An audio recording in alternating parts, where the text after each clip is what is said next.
Good morning, Ms. Kabashe. Good morning, everybody. Good morning, DCJ. Are you ready? Yes, we are, DCJ. Yes. I thank just you. would like my colleagues from Bloemfontein to, on record, advise you as to what they've been able to do. Yes, with regard If that's to in order. documents, yes, let's do it,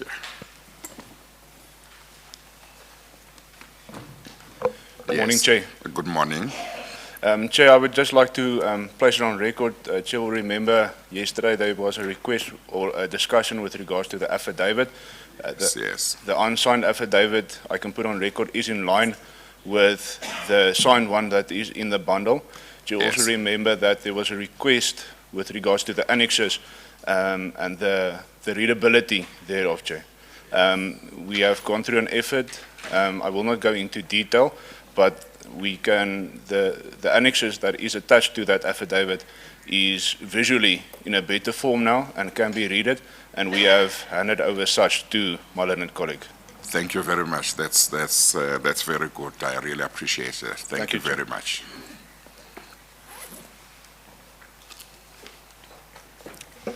Thank you, Yes, Chairman. you're ready to proceed? Yes, I am, Chairman. Mr. Tabete, the oath you took yesterday continues to apply until you have finished your evidence, okay? Thank you, Chair. All right. Mr. Tabete, when we were having our hearing yesterday, we were discussing Paras. I indicated to you that I have a real interest in how Paras got involved with the department.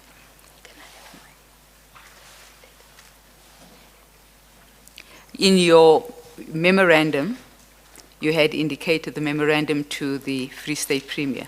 You had motivated to go to India. We discussed that in quite a bit of detail, but there are one or two other aspects related to that memorandum that I'd like to explore with you.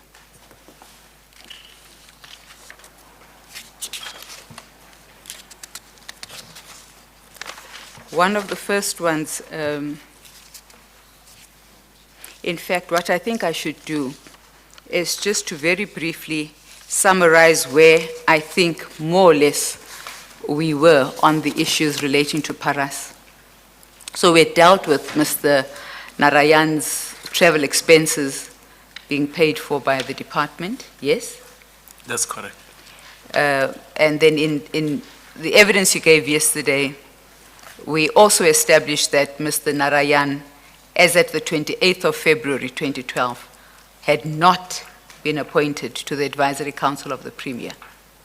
That's correct. You agree? You also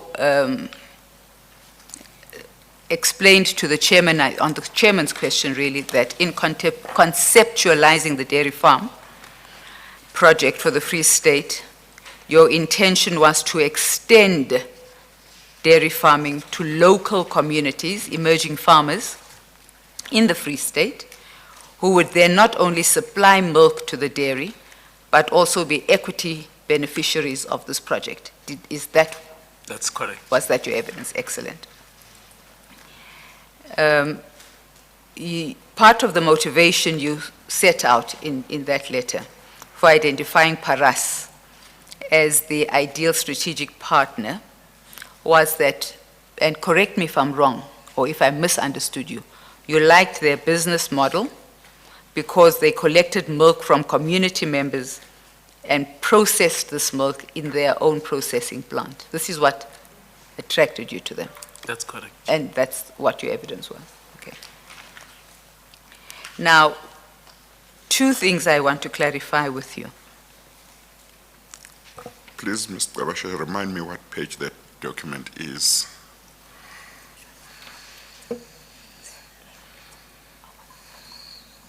If you will just give me one, I do apologize, Chairman.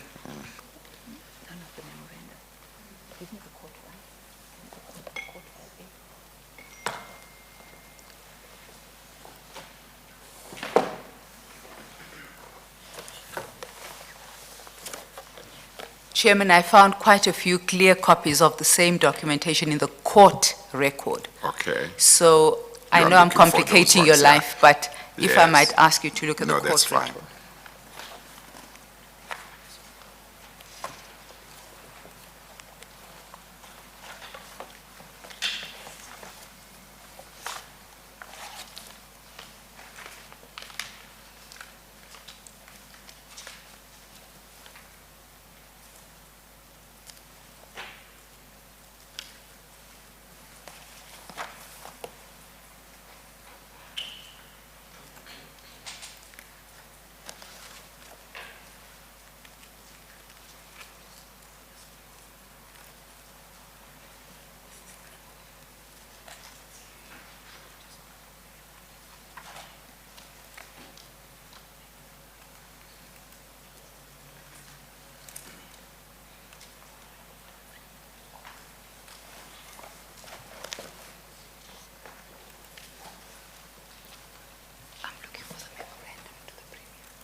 Chairman, we'll be back with you in a minute with that particular page Okay, reference. that's fine. But the context is that particular memorandum Yes. that had the millions on it. That's the one we're Yes, looking at. yes, okay. So in that memorandum,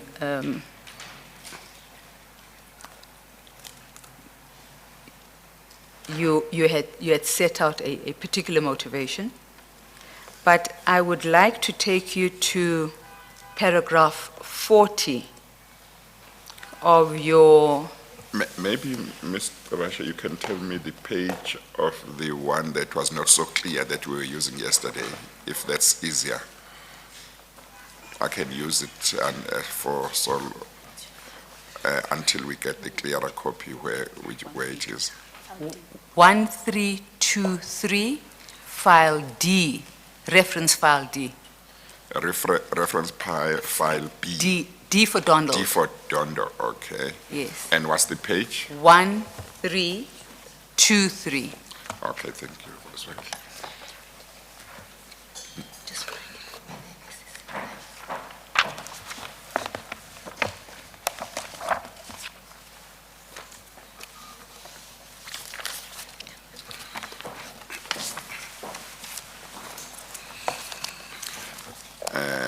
One, three, 23. 1 second.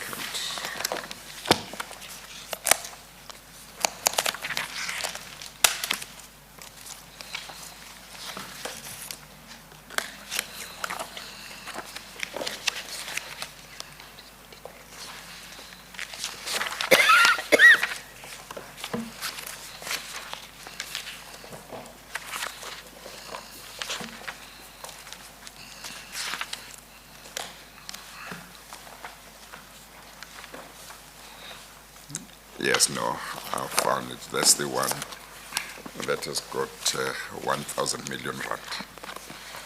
Indeed so, Chairman. Okay.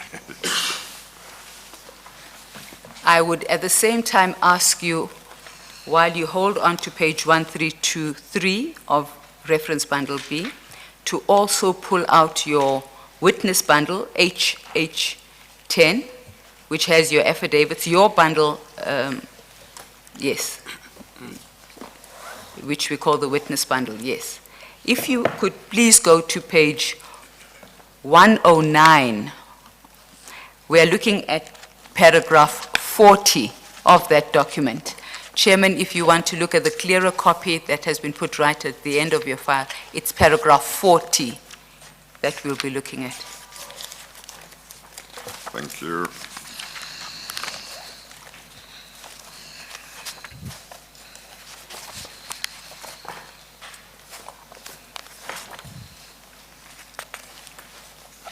It has the number at the top, MPT, reference MPT 109, right on the top right-hand side, if you have the same document I have, Chairman. I'm sorry, I thought the document you are referring to was the affidavit of which I now have a clearer copy. It is indeed that one, Chairman. So if you just go to paragraph 40 of that, we're on the same. I went there, but I didn't see the heading that you are talking about. That's what confused me. My apologies, Chairman. I'm looking at 440. 40, that paragraph. And it starts off with the goal.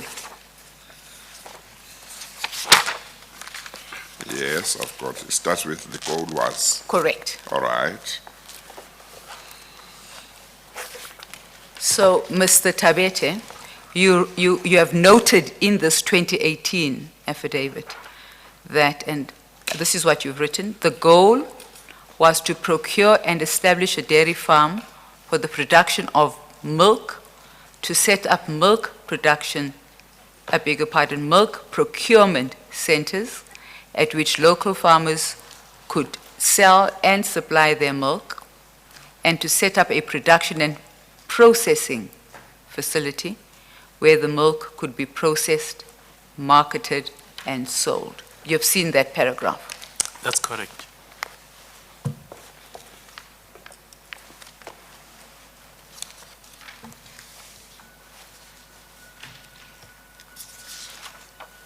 Now, if we go back to page 1323, which was your memorandum, you noted there in paragraph 2.2 that there were 3 dairy farms that you had envisaged setting up. One in Vrede, one which would be called the Sitsoto Integrated Project, and the third one would be in Kwatwa. Am I correct? That's correct. So the question is, in respect of these 3 dairy farms, had you intended having all 3 elements that you mentioned in paragraph 40 of your affidavit, that is, the production of milk, the establishment of a procurement center, and the production of a processing facility? Is that what you had intended for the 3 dairy farms? Chair, originally, when we allocated a budget of 17 million, was to deal with the 3 dairies to assist the smallholder farmers. That was only to assist them on smallholder dairy farmers. Now, having learned that the small dairies were not successful,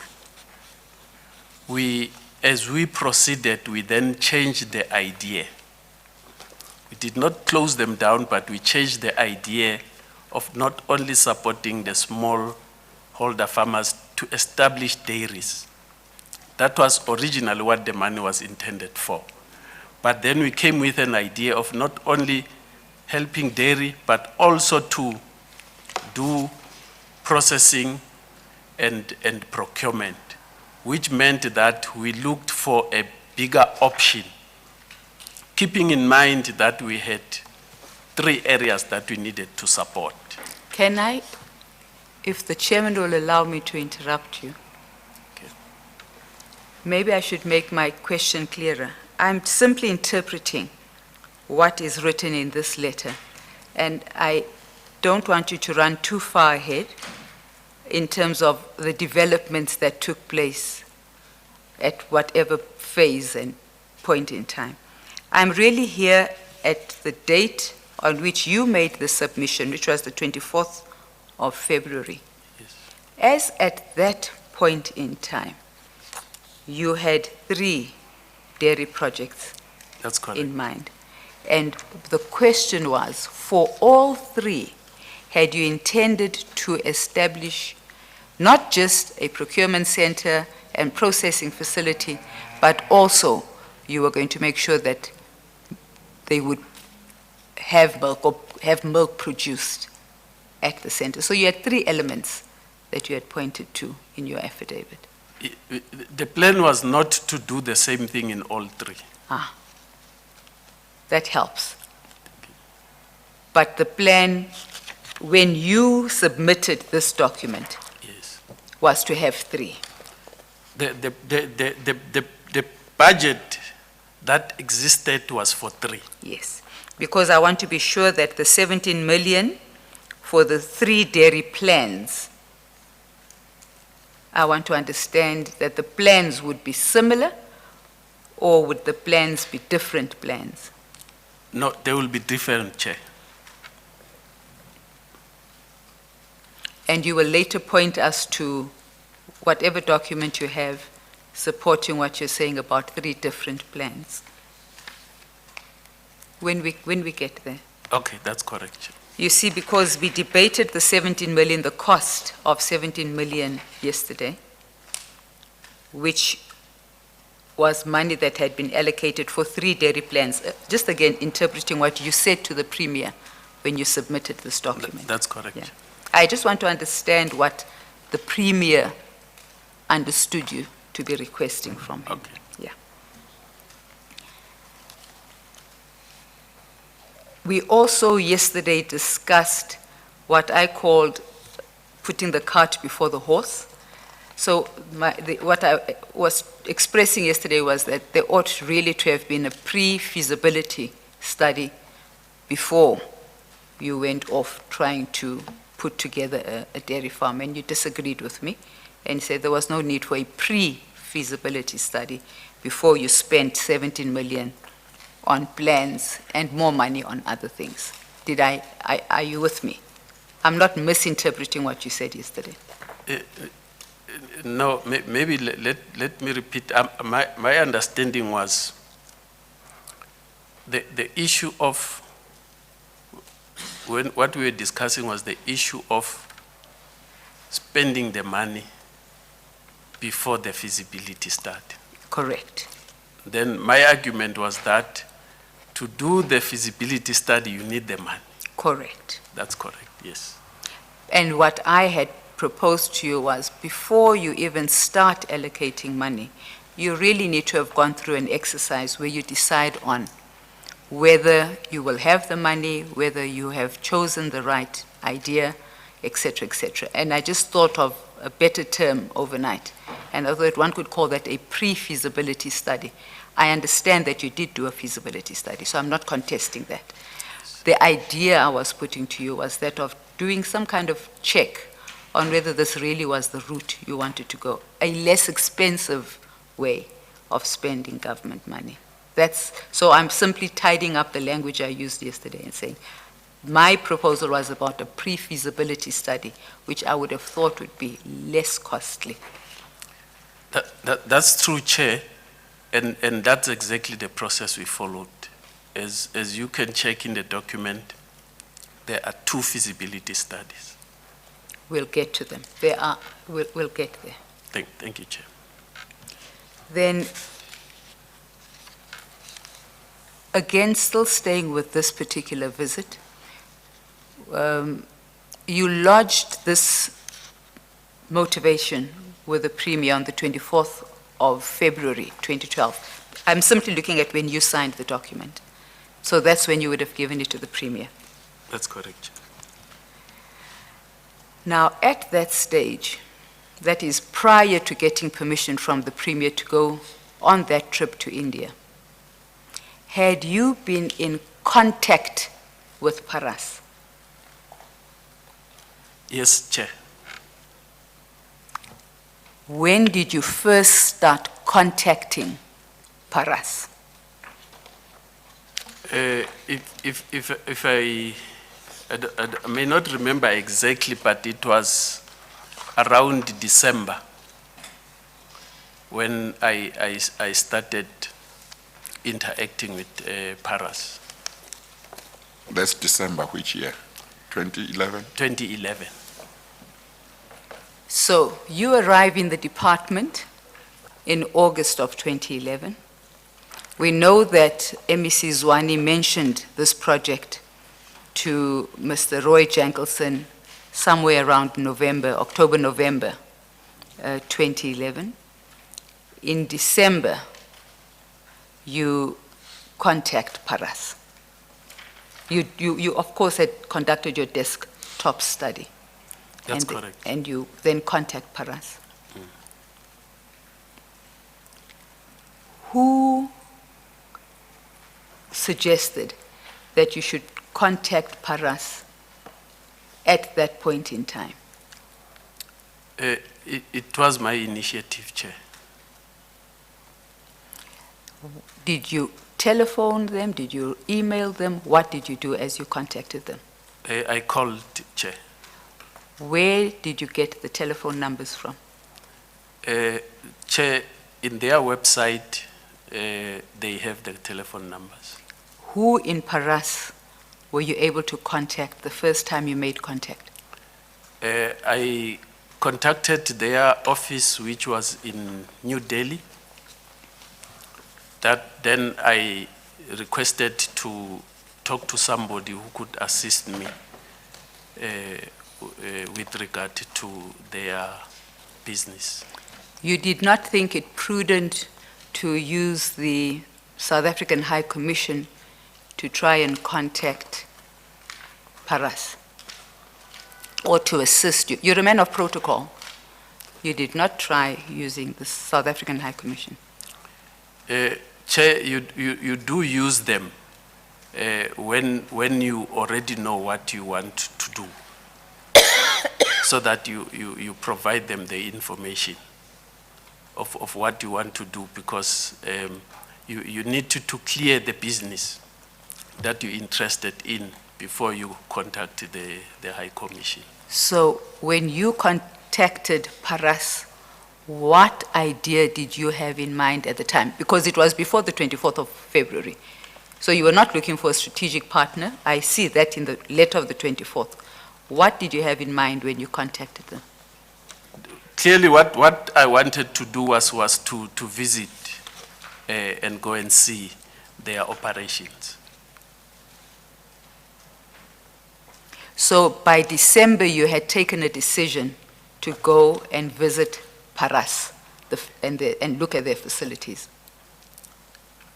My contact was to find out whether they would agree there would be possibilities of allowing us to come and and see their operations.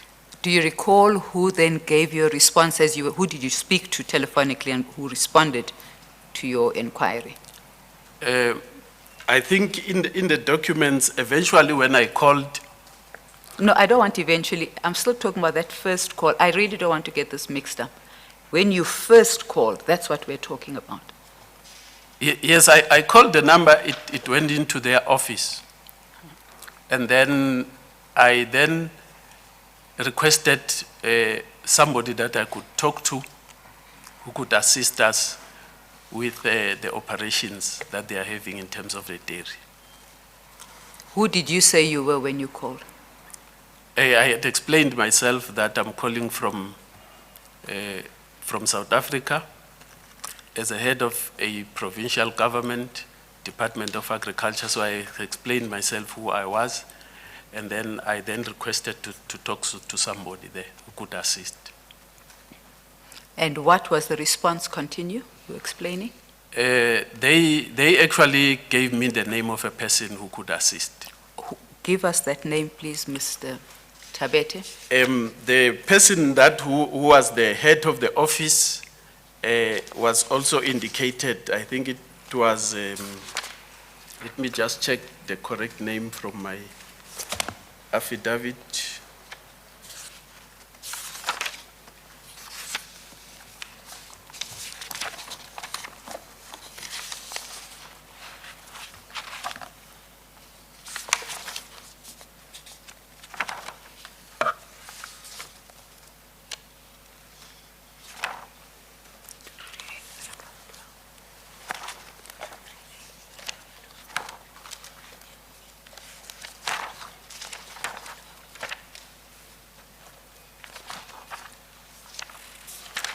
My apology, Chair, for delaying. I did not anticipate. No, it's fine. No. You can question. look for the name.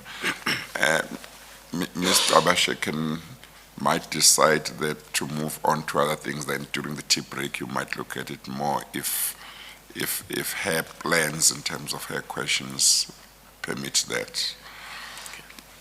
But have you found it? Or not yet? No, Oh, not Chair. okay. I know that the one name I've come across is that of Mr. Gajinder Kumar. Kumar, yes, that's correct. That's the one name I've come across. Yes, that's correct. Here. Is that the person you That's the contacted? person I was told he was the head of the office at that time. Okay. When was the next time you talked, and you spoke to him on that day? I was able to talk to him on that day. And he was positive in his response? He was very positive. He welcomed us to come and see. We spoke about quite a number of things, of which some of them he was highlighting that a lot of people come and visit their factories, steal ideas, and all those kinds of things. Those were the things that he was saying he was worried about, just to permit people, but he doesn't have any problem to people coming to see and discuss with them. Let's continue.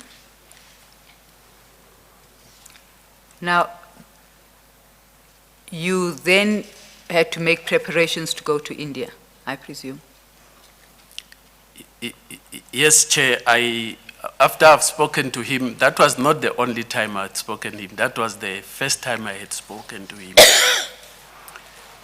After the December holiday, I also spoke to him late January, giving an indication that we would then confirm that we would want to come. We would inform him as soon as we get the necessary approval that we will be coming. Okay.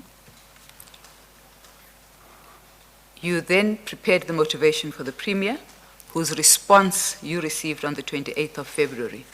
That's correct, Chair. And again, just for my own understanding, in your mind, what you wanted to do was go and do some form of due diligence inspection of these people who you were interested in, their company. Their company, yes. Because I know they're legal and commercial due diligence exercises. Is that what you had in mind? That's correct, Chair.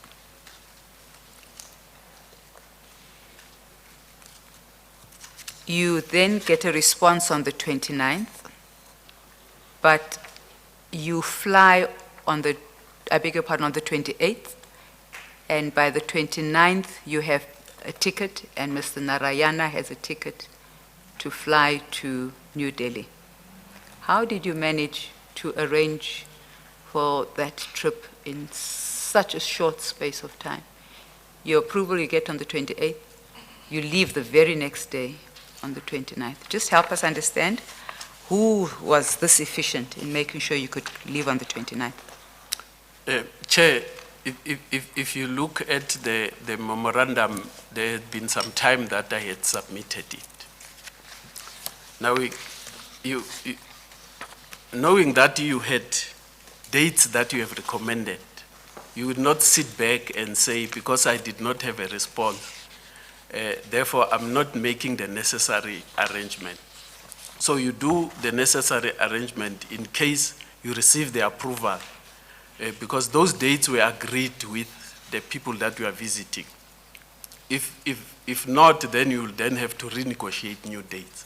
So those arrangements you make ahead, so that if you get the approval the last day of your departure, you are ready to be able to go.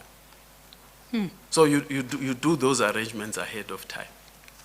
So you had purchased your tickets already by the 29th, by the 28th, let me just go a day back, when the Premier gave his approval. It's not a purchase, Chair, it's a what is the correct A word? reservation. It's a reservation. You reserved seats. Yes, you talk to the travel agent, they reserve those seats for you. Those particular details, Chairman, are on page 1325 of the document that we're looking at. What is of interest, Mr. Tabete? So, sorry, Chair, What is of interest? what page? 1325. So it's the same memo, you're quite correct. The Yes. same memorandum, which was on the reference bundle. Mr. Tabete, are you there? Yes, I'm there. Have you found the, Yes, Flight details. I've got it. and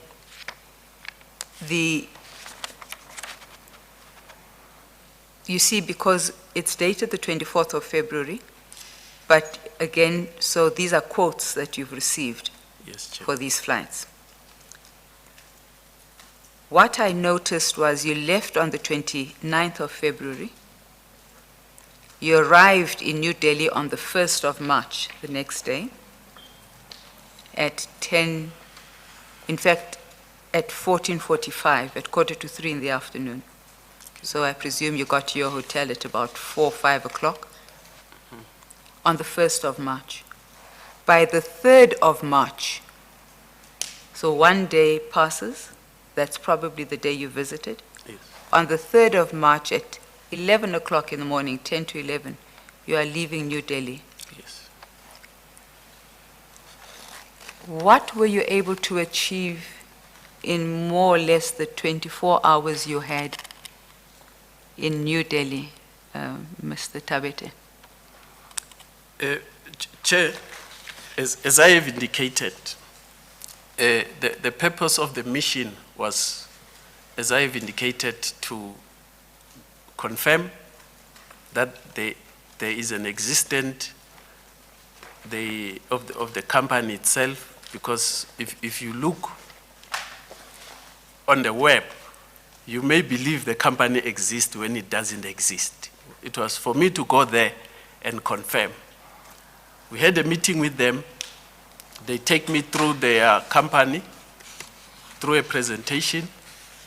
We visited the site, and I confirmed the product that they were saying they were producing, and a number of other issues that I was able to say, yes, indeed, this company exists. And if they are in agreement with us, we can do business with them. That was the intention, Chair. At what time did you arrive at the company's offices on the 2nd of March?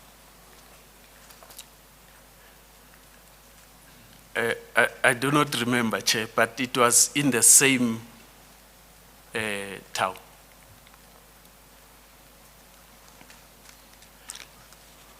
You went there in the morning. We went there in the morning. We started in the office where we had discussions, and then after that we then went to visit their factory. Now they have a number of what you are calling factories. Now I'm assuming that you're interested in processing plants. They have a number of factories spread throughout. Please define a factory so we understand what we're talking about, Mr. Tabete. The processing plant is where they receive the milk, where it is brought in by the tankers, and then it goes through all the processes until whether they make cheese or they make yogurt, whatever that they want to make. So that is the processing facility we visited. So you went to that particular processing facility that's in, you say, in New Delhi? It was in New Delhi. Well, she had asked you to tell her more about the factory.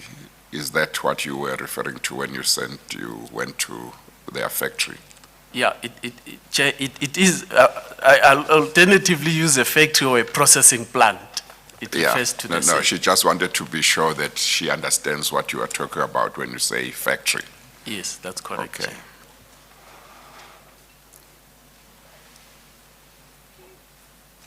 And was it Mr. Kumar himself who took you on this tour of the facility? That's correct, Chair. Who formed part of his delegation when you met him?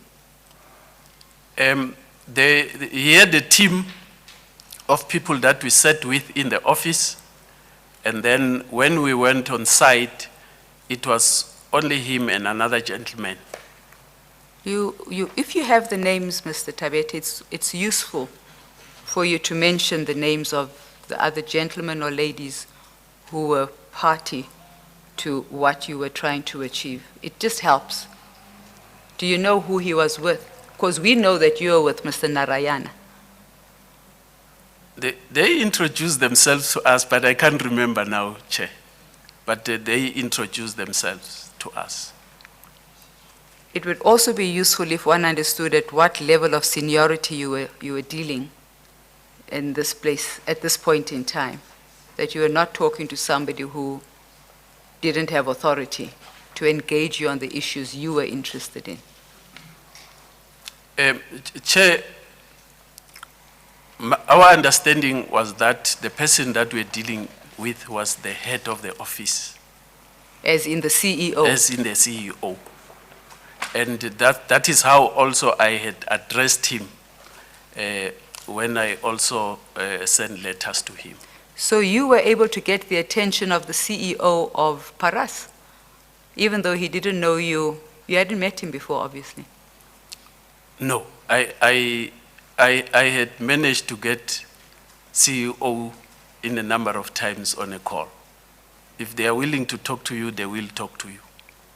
Did Mr. Narayana have any contribution to make to ensuring that you were able to get hold of the CEO and get a consultation or discussion going with the CEO? Chairperson, that happened later, but from the beginning, I had done it himself, and I was very fortunate that he had a certain level, although his English was not very good, but he was able to talk English. What value add did Mr. Narayana bring to what you have just set out for us? Arranging the meetings, being able to talk to Mr. Kumar. The language issue was very key, because when you get there, to be able to clarify some of these things properly, you need somebody who understands the language. So he was of very big assistance, even when we were in the meeting. Some of the people that were making presentations, they did the presentation in their local language because they were not able to speak English. So he then assisted in translating from the local language to English, for my understanding. How many presentations were made to you? They made one presentation, and the other presentation was made when we were in tour, just explaining to us what was happening. Is that the presentation that you brought back to South Africa? That's correct, Chair. Is the document that is in that bundle, I think, if you look at page 206, at annexure FR 14, there's a document there that I'm sorry, what's the it's exhibit name? HH10, your witness bundle. Oh, okay, and page? HH10, page 206, Chair.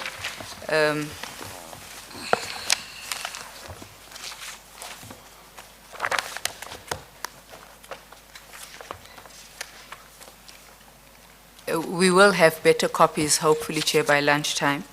But I only want you to confirm whether this is one of the presentations that was made to you, because you've annexed it to your papers. That's correct, Chair. I was hoping by tea break. Possibly, Chairman. Okay. 206, you said? 206, it's really just the front page of a presentation. But Oh, okay. And this All is right. why I just wanted to establish whether this is one of the presentations.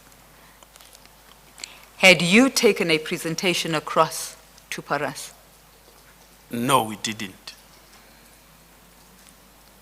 We were in a fact-finding mission, so we went to expose ourselves to what they had.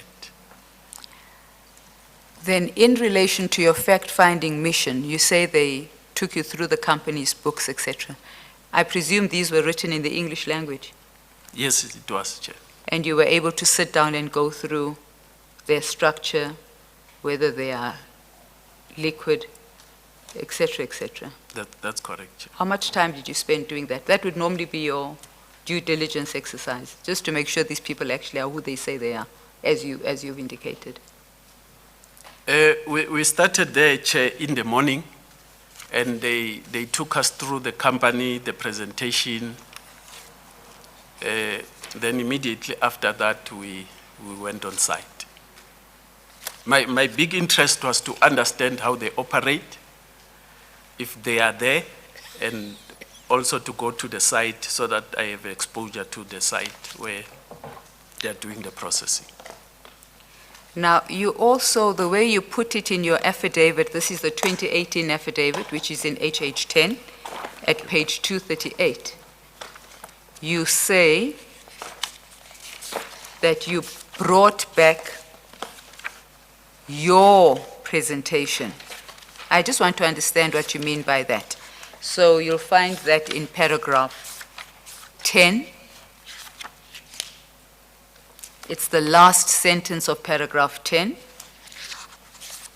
Sorry, Chair, 238. Yes, but that, of course, is the copy that's not very clear. If you want to look at a clear copy, simply go to paragraph 10 of that particular document. Okay, now, that's not in Exhibit AA. 10, is it? Chairman, so your clear copy was put, I would like to think, right at the end of your file. It's the only additional document that has been put into your HH10 because it's a clear copy of what I'm reading. I beg your pardon, Chairman, my error.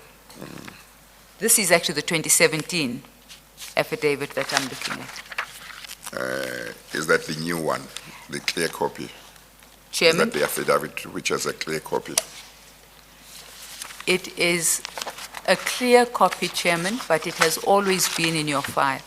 So there are 3 affidavits, Oh, Chairman. okay, It was the last one, the 2017. Okay, I think I've got it. 238, you said? Page? That's correct. That's Yeah, correct, I've got Chairman. it, yeah. And it's paragraph 10. Yeah, okay, thank you. My error was in calling it the 2018 Okay, affidavit, Chairman. okay. The 2017 one. So that last sentence is rather ambiguous. When I read it, I thought that you had taken a presentation to India and you were now bringing back to South Africa your presentation. Sorry, Chair, what paragraph? The last sentence of paragraph 10. I'm simply confirming, Mr. Tabete, that the presentation you brought back to South Africa Yes. was a presentation you received From in there, yes, Chair. India. It's not So one you it's took your there. copy of the presentation they gave you? They gave me, Yeah, yes. Chair. okay. And you've identified the document we were talking about a few minutes ago as the particular presentation. That's correct, Chair.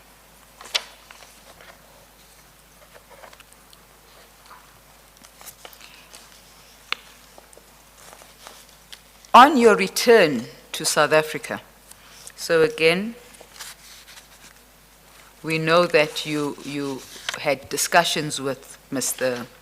Kumar.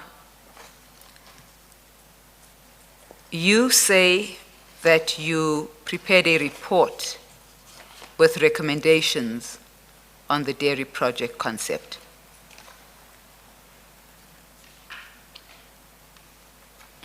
Did you do that? Yes, Chair, I did. And you prepared it for purposes of lodging that recommendation with the MEC? Chair, on my return, I then did a submission to the Executive Council so that they can officially agree that we interact with the company, also to present my recommendations to them in terms of initiating this relationship. You did no further work on this matter, Mr. Tabete, other than prepare this recommendation? You didn't sit down and assimilate and understand and check a few more things. You simply prepared a recommendation on the strength of what you had heard and seen at Paras in India. I do not understand the question, I'll Chair. repeat it. I think the question is whether, apart from the observations you had made when you went to visit Paras, and apart from what you had been told there about their operation, there was any further work you did before, when you arrived back, before you prepared a submission for EXCO? No, Chair, there wasn't any further work, because any further work that I would do would not have been given a blessing. Hence, Yes. the first thing to do was to request that, then you can proceed with any other work if you are given the approval. As the accounting officer, had you taken a decision that Paras was the only company that you were going to do business with? I'm not talking about a blessing from anywhere else. I'm asking You as the accounting officer. That's correct, Chair. So I'm interrogating why you, as the accounting officer, did not do further work after this preliminary visit to India to find out if you might not have other options, either within South Africa or outside of South Africa. Chair, that work was done before I went to India. You'll remember that we had already done that assessment. And we had already, based on that assessment, was to go and visit and confirm. In my return, that was confirmed. So there wouldn't be any reason to do another assessment after you have already done the assessment and you have picked what you thought would be feasible, and you have visited and you have confirmed what you had checked before. I would have thought, Mr. Tabete, that having visited the facility, you would want to, just by way of example, decide on whether you still wanted to have 3 dairy projects, 3 that were similar, slightly different ones, because you'd now had an exposure to a company that did things in a manner, you say, you approve of. And this is why I asked the question. Did you not apply your mind afresh? Chair, that would not have assisted me to do before I have the blessings. That exercise was actually done after I received the approval. Hence, a submission was also made to Treasury to reassess the budget, because I had originally been allocated a budget for 3 projects.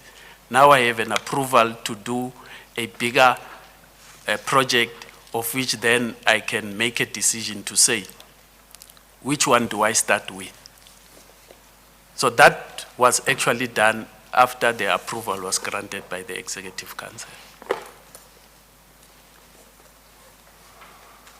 Why was it necessary to go to the Executive Council with this proposal? Chair, is not only this proposal. No. Why was it necessary to go to the Executive Council on this proposal? Maybe let me put the question differently. Why was it necessary for you to get EXCO approval for this proposal?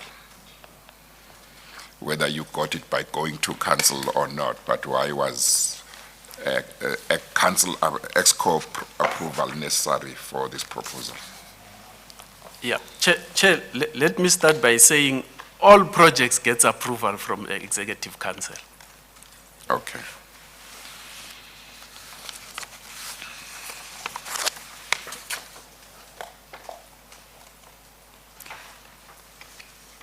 When did you make that submission to EXCO?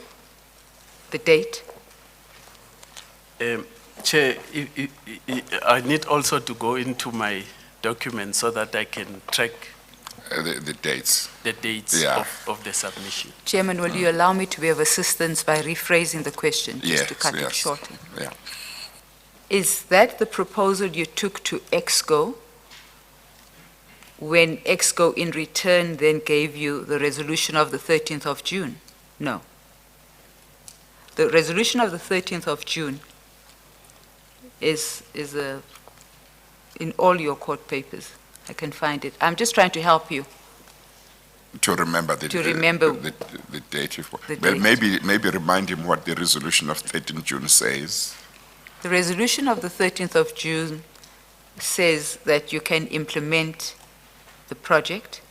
It also says that more money must be found to support the project. That's the resolution that came from EXCO on the 13th of June, 2012.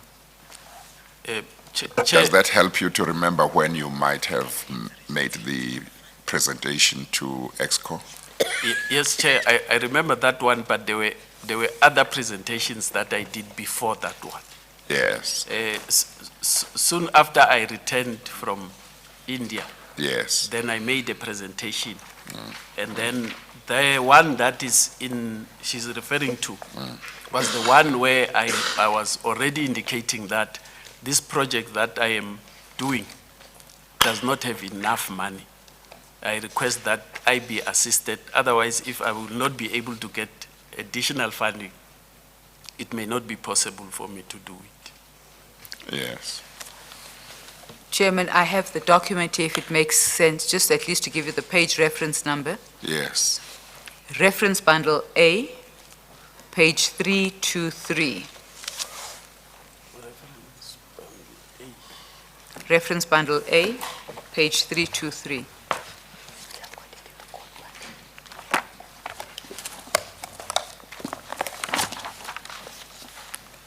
And I'm just asking you to confirm that this is not the product of your reporting back to EXCO.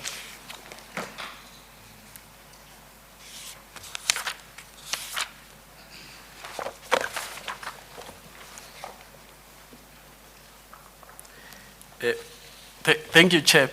This is not the first presentation, but it is one of the presentations I have made. So when EXCO approved your recommendation, did they take a resolution of any kind? That's correct, Chair. And you can't remember when? I have not seen that resolution in any of your court papers. I had, Chair, a number of this resolution. This was not the only resolution that was taken. There was a number of them. If I'm not mistaken, there could be about 3 or 4 of them. I'm not certain now, but there was a number of them in the documents of the department that EXCO had resolved, because this project had been discussed quite a number of times, and a number of resolutions were taken. Let's go past the resolutions and take your word for it that you did make the presentation and that the legislature resolved, or rather, I beg your pardon, EXCO resolved that you could go ahead. That's what they resolved. That's correct, Chair. You then invited Mr. Kumar to visit South Africa. That's correct, Chair. Maybe before we go there, Mr. Bashelet, let's, I just want to go back, no, leave it here for now, to your visit to Paris. You said yesterday that the key thing that really attracted you to Paris was their collection of milk from small farmers. Is that correct? That's correct, Chair. Now,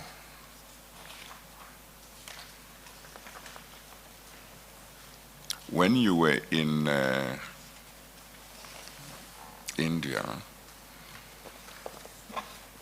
what did you find was special that they were doing about collection of milk from small farmers that really you needed to know that they were doing? You see, when you say the collection of milk from farmers, I don't see what's special about that. But maybe that's because I'm not an agriculturalist.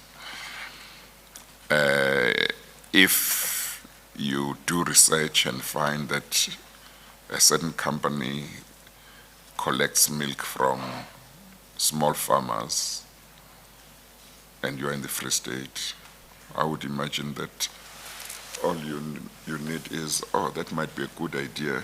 So let's look at how we could do that here if it would be viable to do it.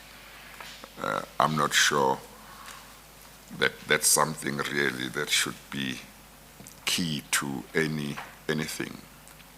Are you able to help me understand that? I mean, you have small farmers in Tembelihle or Tembalihle or wherever, and you'd have the dairy farm somewhere. If you decide that it would be viable that the farm should collect milk from farmers, either you are going to send a truck or car or whatever to go and collect it, or you'll say to the farmers, you bring your milk to the farm. So I'm not sure that I understand why that would really be key. Yeah, thank you, Chair. The model that they've been using, it's not only collecting the milk, but the support systems also that goes to the farmers. Because they would recommend to the farmers the quality of the milk to be at a certain level for higher butterfat content. This is how you need to feed them. This is how you need to manage. So they, over and above collecting the meat, they have extended the support system to the farm. They will have their own vets going there, assisting them. I'm sorry. I've always understood you to be talking about collecting the milk, but Yes. I just had now as if you were saying meat. No, my apologies, it's milk. Milk. Milk. Meat. Milk. Okay, milk. It's milk. Oh, okay, all Chair. right. So let's continue. Yeah, the support system, what was very interesting is the support system also. So that they don't just deliver milk, it's quality milk that they're gonna be getting from them. So they also assist them because the dairy cattle age, they will then be able to assist them in the breeding of these cattle so that assist them with the process of artificial insemination so that you also select the best of the best in terms of milk production so that your herd that produces milk for you becomes top animals.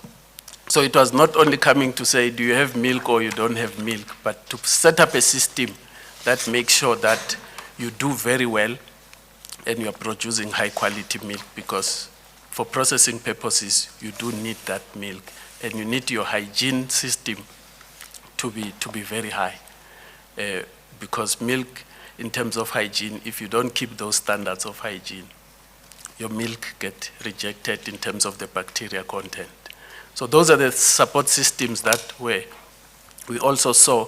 I saw that they were very good, that interaction with the farmer, not only going there, their own vets will then go to the farmers, make recommendations to them how to improve their systems on the farm so that they have good quality milk. Yeah, but I still don't see why you need to go and go to India for that. That should be key, because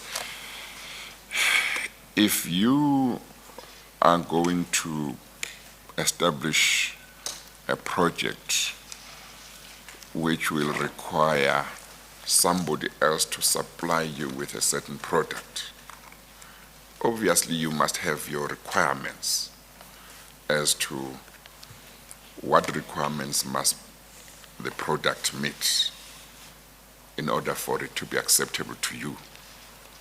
So you might say, well, the quality of the milk, in the case of a dairy, milk that you are going to collect from the small farmers, these are the requirements. And if they have difficulty in meeting those requirements, in a private sector situation, you might not have any interest in helping them. You say, I'll only deal with those who meet my requirements. That's how business operates. Those who can't meet my requirements, I won't have anything to do with them.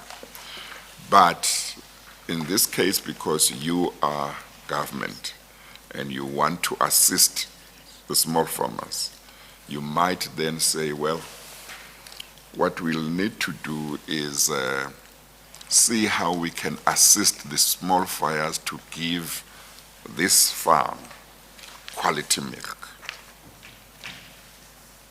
That part I understand. But it seems to me that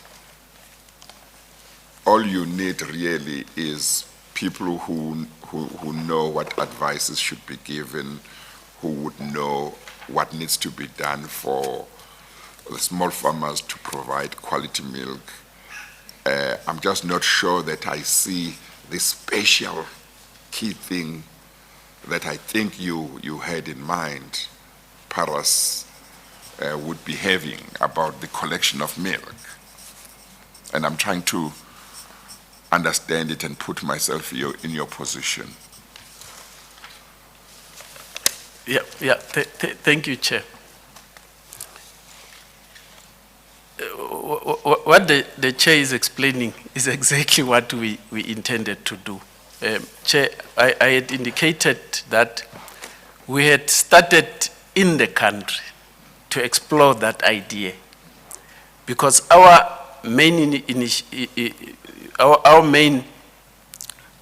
idea is to support these farmers that we know they're going to struggle to meet those standards.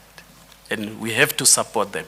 We have to develop them and make the money available for them to be able to get to that standard. Now, if we do invitation locally to say, this is what we want to do, and you are not getting the support, because the standard of the supply of the milk are there in the country. This is how you have to deliver the milk for it to be consumed. It's there, and these farmers are struggling to do so. So we come in and we want to assist them. Can anybody who want to work with us join us in doing so? And you don't get that locally. Then you begin to look somewhere else and say, where else can I get help to assist our own farmers?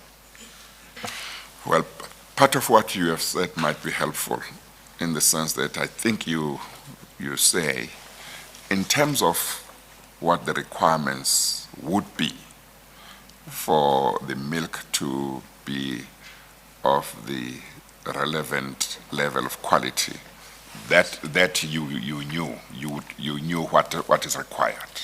That's Yes. correct, Chair. What you needed is somebody who would assist in helping the small farmers to do what is necessary in order for their milk to be at the right level of quality. Is that right? That's correct, Chair. Yes.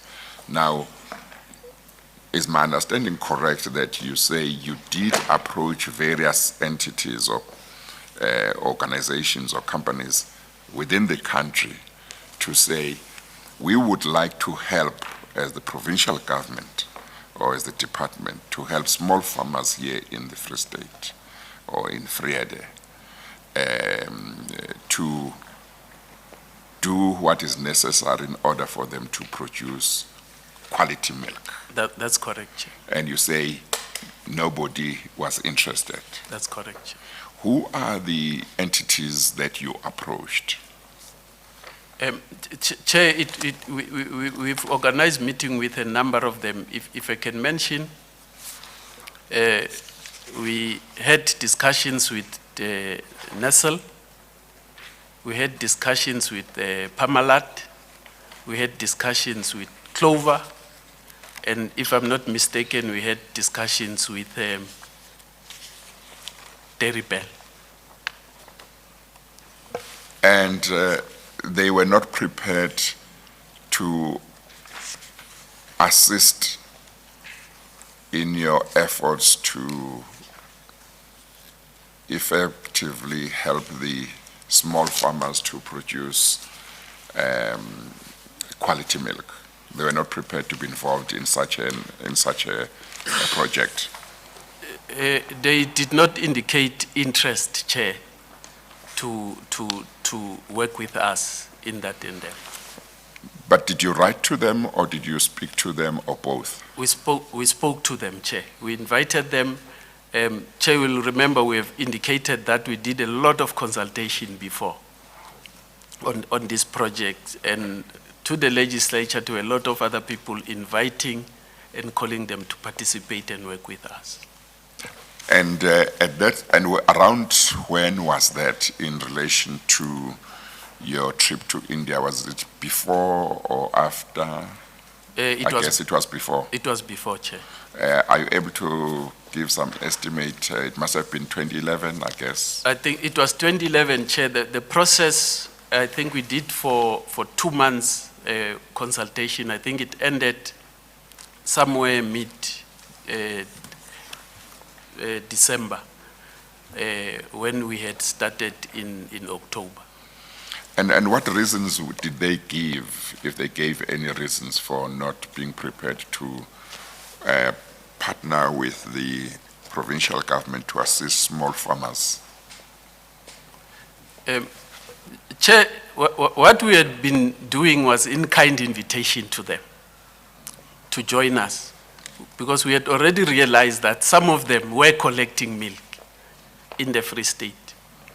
And if I'm not mistaken, there were specific farmers that they had signed contract with, and very few of them were small farmers. And the few that I had mentioned, which were in Kwakwa, which were also in the other place is in the Harry Smith area. They had signed contract. We had assisted those small farmers to get to a certain level on their farms of their small dairies. But those farmers were complaining that they were not making money because of the transport issue. So their main interest was to collect the milk. That's what we picked up, and the development part of it became a problem, because we did not want only them to collect the milk, but also to participate in developing these small farmers. Now, one of the things you said you found Paras did was to send their own vet to help to the small farmers in India. Yes, They would Chair, send their own vet. yeah, they had a technical team, Yes. which included vets. There are those that will also assist them with their grazing pastures. So they had a team that will then visit them and assist them with their technical knowledge. It's just difficult for me to understand that you wouldn't be able to get people to assist with this kind of thing when so many people accept that there is a need for transformation in various sectors and there is a need to contribute and so on. That's part of my difficulty. But your evidence is you tried. Nobody showed interest. Yeah, Chair, we've tried not only in the dairy industry, but also in other aspects of agriculture. We're getting it very difficult. Hence, in developing these farmers, at certain stage you can help them to produce, but they may not have a market. But did you tell them that there would be money for them if they came on board? They would get money as well. We did, Chair. And they were not interested. They did not indicate any interest, Chair. Okay. Like I say, Chair, not only in the dairy. Also, government has money to assist smallholder farmers, but you struggle with your money. You give them the You land. say, I've got money, I will give you money. I'm not asking you to do this for free. They still are not interested. That's the problem. We've been assisted farmers with farms. We have the money to assist them to develop, but you're not getting people to help them to develop. Hence, the land that you give to the farmers, the majority are in waste. But it's just interesting, Somebody's in South Africa, is in business. You say, I want to do business with you. You'll get money from me. I'm not asking you to do this for free. They are not interested, but somebody in India is interested. Can you see that? Yeah. Chair, I must also mention, we had good examples of cooperation between, but there were pockets of them where you get In the country. Yes. There are areas where you get a white commercial farmer with the knowledge assisting the neighboring black farmers. And we had been saying, if we had issues like that, we would then support financially so that those farmers develop. So you have pockets of these where you get that kind of support. Okay. And we are willing to make money. I'm no longer the chair. We were willing to make money available to those systems. Okay, thank you. Chairman, can I just make Yeah. one small addition to the questions you've been asking? Yes. Mr. Tabete, all the things you described, you say took place between August 20, when you arrived, August 2011 and December 2011. All these assessments of what people could do, couldn't do, what they were complaining about, what they were not complaining about, took place between August and December 2011. Yeah, Chair, I did mention yesterday that some of the studies had been done before I arrived. They were already Yeah, I there. think you did make that point. Thank you, Chair. And you'll be able to assist us get some proof of what you're talking about from the department. I can, yeah. I guess if you are given access. Chair, the department has been very, very helpful. So I think if okay. Mr. Tabete just gives us an indication Yes. of where we will find the Okay, documents he's referring yes. to, I'm sure Dr. Masiteng, who's the appreciate, current okay. acting head, will Yes. assist. Yeah, Chair, I must just correct, the other place was not Harry Smith, it was Fixback. Or the one you were struggling to remember, Yes, and then it's you said Fitzbay. Harry Smith. Now, Okay. if you can request the department to give you the study that was done between the department and Germany on the Fixback proposal, they will be able to give you a very comprehensive study that was done, which the department has. We are going to ask them to give all of them to us. It might help if you are able to mention somebody who is still in the department that would know the document. That might help. The current acting HOD, Dr. Masiteng, Or he knows about it. he knows about it. Okay, thank you. Thank you, Chair. Okay. We'll Yeah, take, I'm limiting my interaction, Chair, with the department because when I was suspended, I was given strong conditions yes. not to talk to the department. Yes, that was of course when you were still in the employ of the department. No, when I was suspended. Yes, well, when you were suspended, you were still in the employ of the department, isn't it? Yes, You Chair. didn't cease to be an employee of the department when you were suspended, isn't it? You only ceased to be an employee when your contract expired. Okay, no, that's correct, Chair. Yes, yes. Okay, all right. But I think the bottom line is that you are prepared to do whatever you may be permitted to do to assist to get- obtain the information. I'll do so, Yes. Chair. Okay, we'll take the tea adjournment and we will resume at 25 to 12. We adjourn. All rise.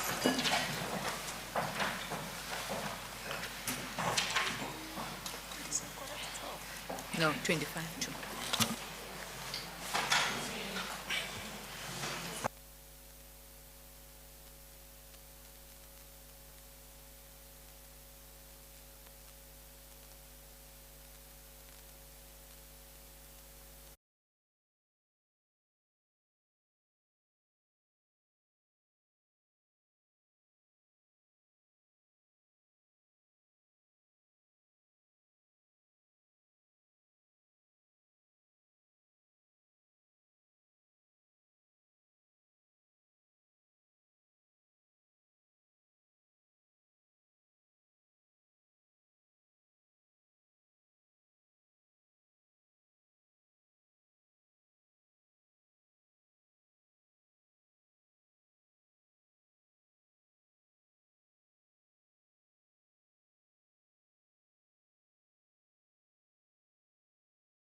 Yes, thank you. We may proceed. Thank you, Chairman. Now, Mr. Tabete, before I actually tidy up the visit of Mr. Kumar, can I just get a bit of context to your relationship or the reason that you approached Paras? I'm looking at page 237 of HH10, which is your witness bundle. It is the 2017 affidavit that you deposed to, and I am looking at paragraph 8. So it's page 237, HH10, and paragraph 8 thereof. Are you there?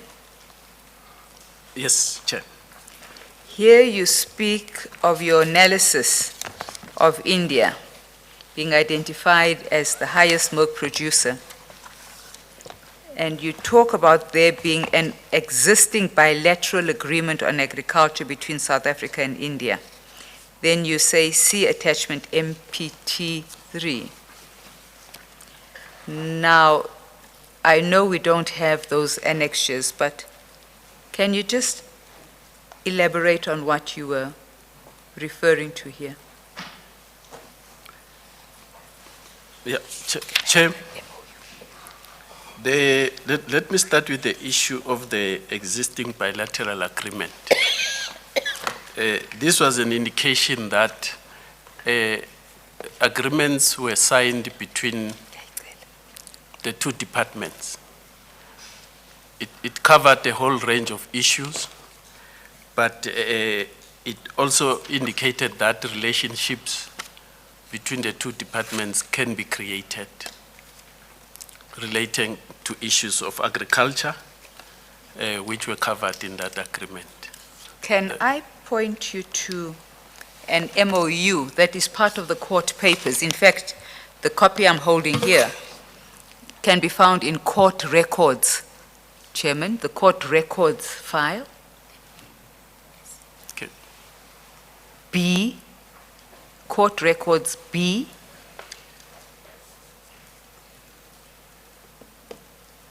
And it is at page 659. What we tried to do here, Chairman, was stay with the same numbering. So whatever's written in the black Koki pen will be the same number that we as the Commission have used. Okay. We just tried to, instead of changing the numbers, we stayed with their index to make our lives easier. 659, you said. 659, Chairman. Have you got it, Mr. Tabete? That's correct, I've got it. Is this the agreement that you are referring to, which was signed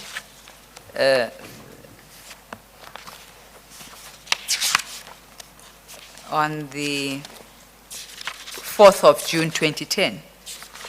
That's correct. Is this the correct document? That's the correct document we were referring to. So we can safely assume that MPT3 is the document that's on page 659 of the court record. That's correct. Now, the heading here reads Memorandum of Understanding between the Government of the Republic of India and the Government of the Republic of South Africa on agricultural cooperation. Correct. That's correct, Chair. Why do you call it an agreement, a bilateral agreement?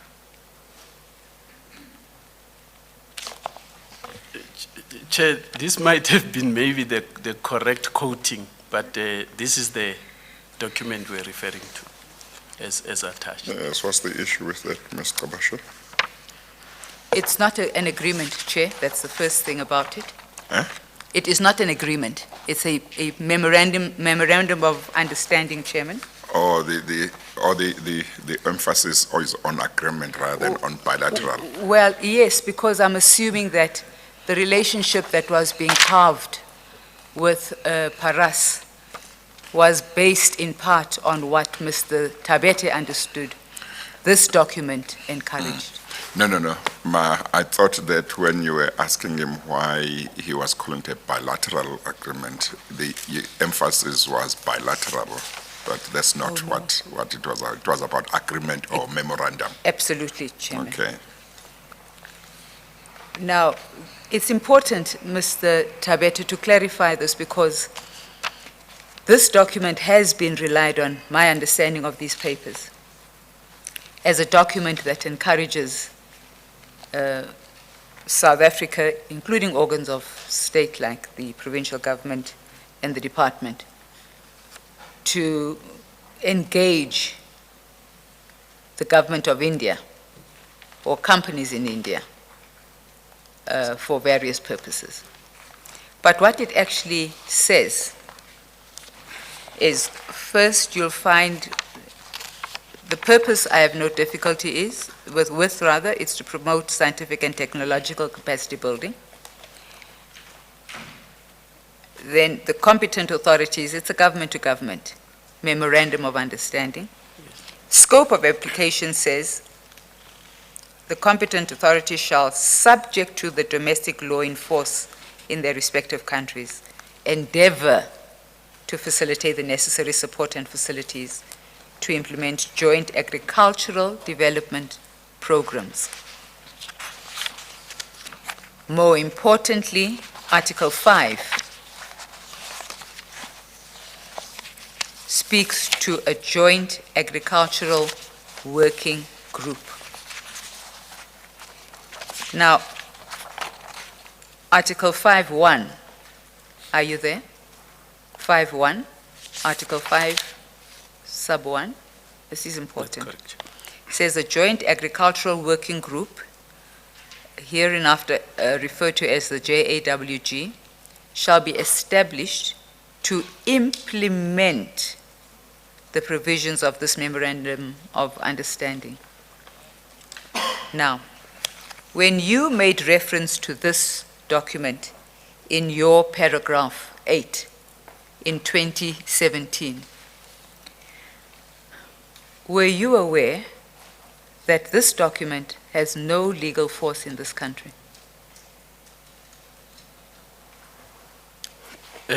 Chair, if I may respond to the question, the establishment of the dairy does not rely on this document.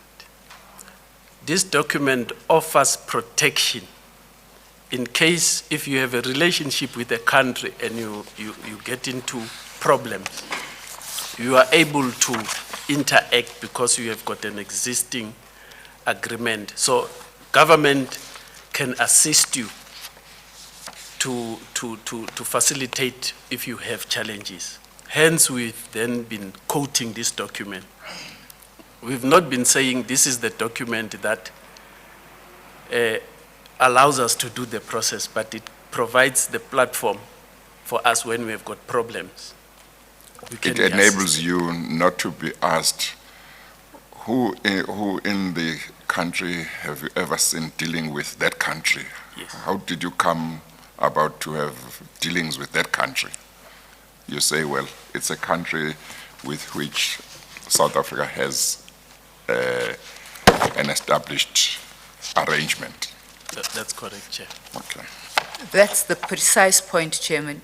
South Africa does not have an established arrangement with India, not in terms of this document. There may be another one, but not in terms of this document.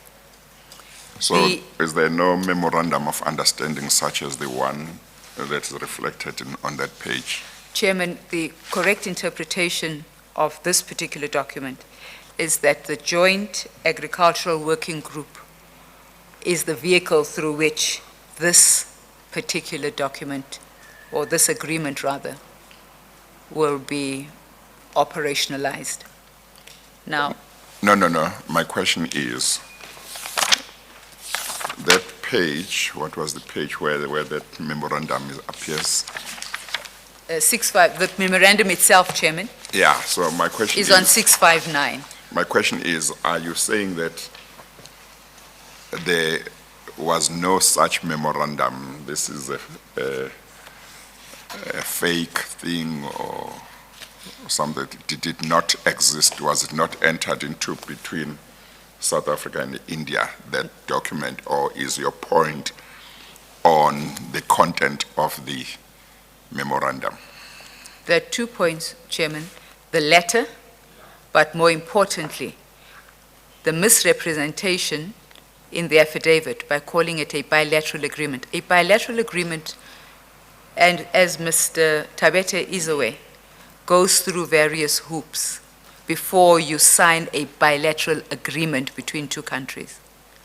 Yes, okay, let's try and get this clear. So it's accepted that there was a memorandum of understanding between the two countries. Is that part correct? That there was one that was signed, Chairman, Yes. in 2010. Yes, yes. Yes, because this Okay. document was Yes. signed Yes, so in 2010. that part is fine. Yes, Chairman. Okay. The part which is in contention is whether it is an agreement. Is that part of what is in contention? The reliance of the department On the document, on the document. or irrespective of what it is called, whether agreement or understanding. No, it's Just- important to have the right label, Chairman, Yes. because it has different, Yes, it has different legal standing depending on what it is. And a memorandum of understanding can never Yes. be a bilateral no, agreement. but that's why I said I want to find out whether another point of contention is whether it is an agreement or not. Correct. Okay, all right. And then the reliance, whether reliance on it was justified. Correct. Those are the points of contention. Absolutely. Okay, Chairman. all right. Yes. I And- think you want to add? No, and I was simply going to say, and contextually, it was also important because Mr. Tabete represents the provincial government when he's interacting with a private company. Yes, And provision for that is made in this. in the memorandum. Yeah. Yes. I'll take him to it. Okay, you understand the points of difference.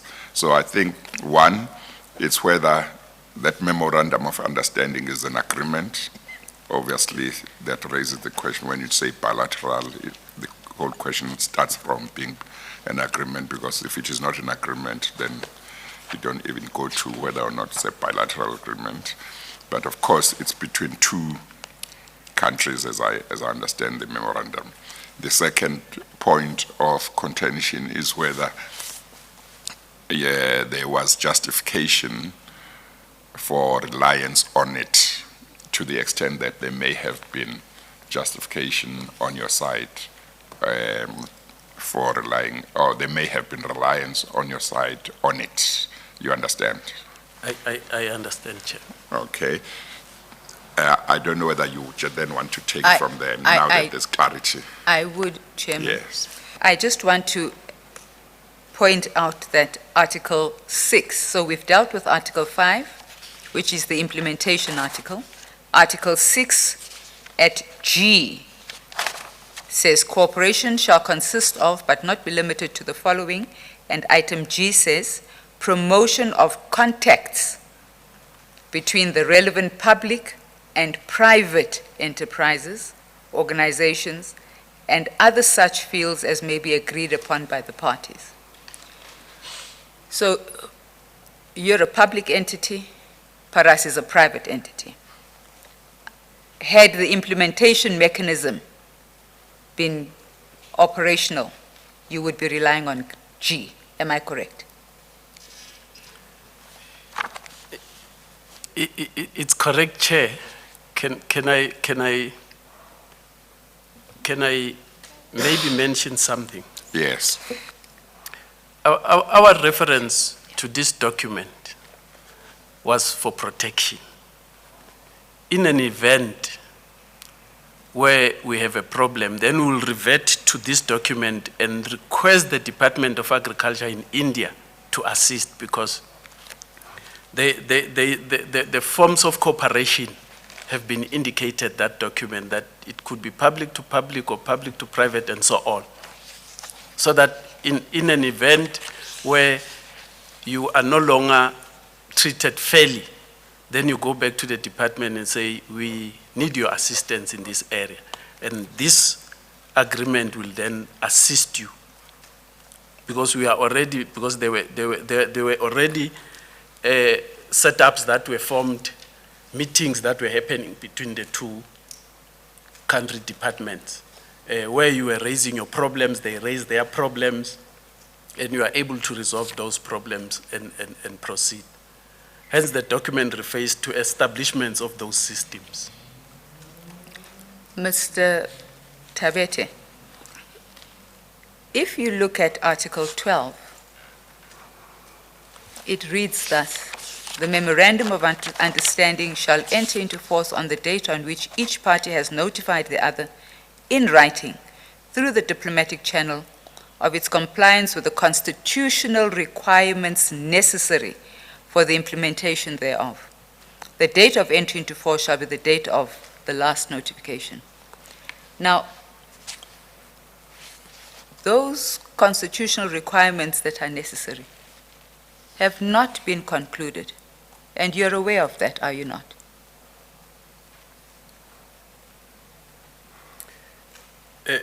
Chair, maybe I'm not reading it correctly. Well, the question is, are you aware of that or not? Let's start there. Yes, you are aware, or no, you are not aware, and then we can take it from there.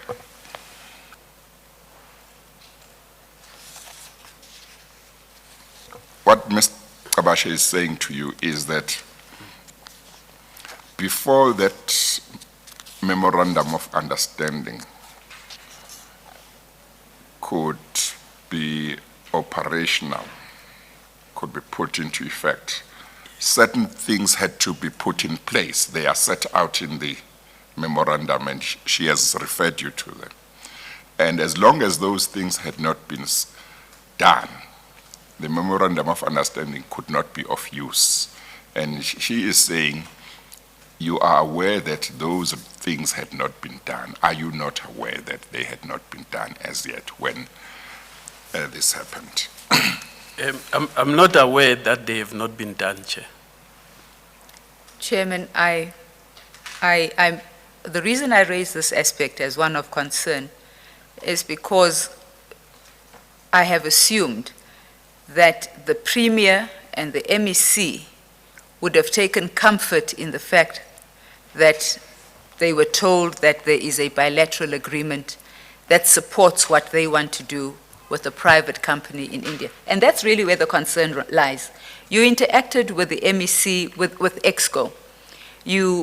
I know we will get some of that documentation in due course. You have not been able to produce it. And when they considered the matters you brought before them, as I understand your paragraph 8, you would have said to them, don't worry, we actually have a bilateral agreement. So there is this protection, which you are referring to now, that we would have should things go terribly wrong. So you are misleading them in the information that you are giving them, essentially. And yet they are the people whose decisions, whose views you have relied on. Yeah, Chair, I had attached this document for everybody to see, to agree, not to agree.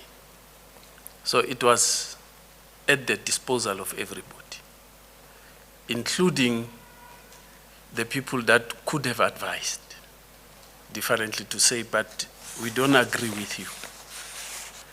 This document has also been attached to a number of other documents that we had been legally doing.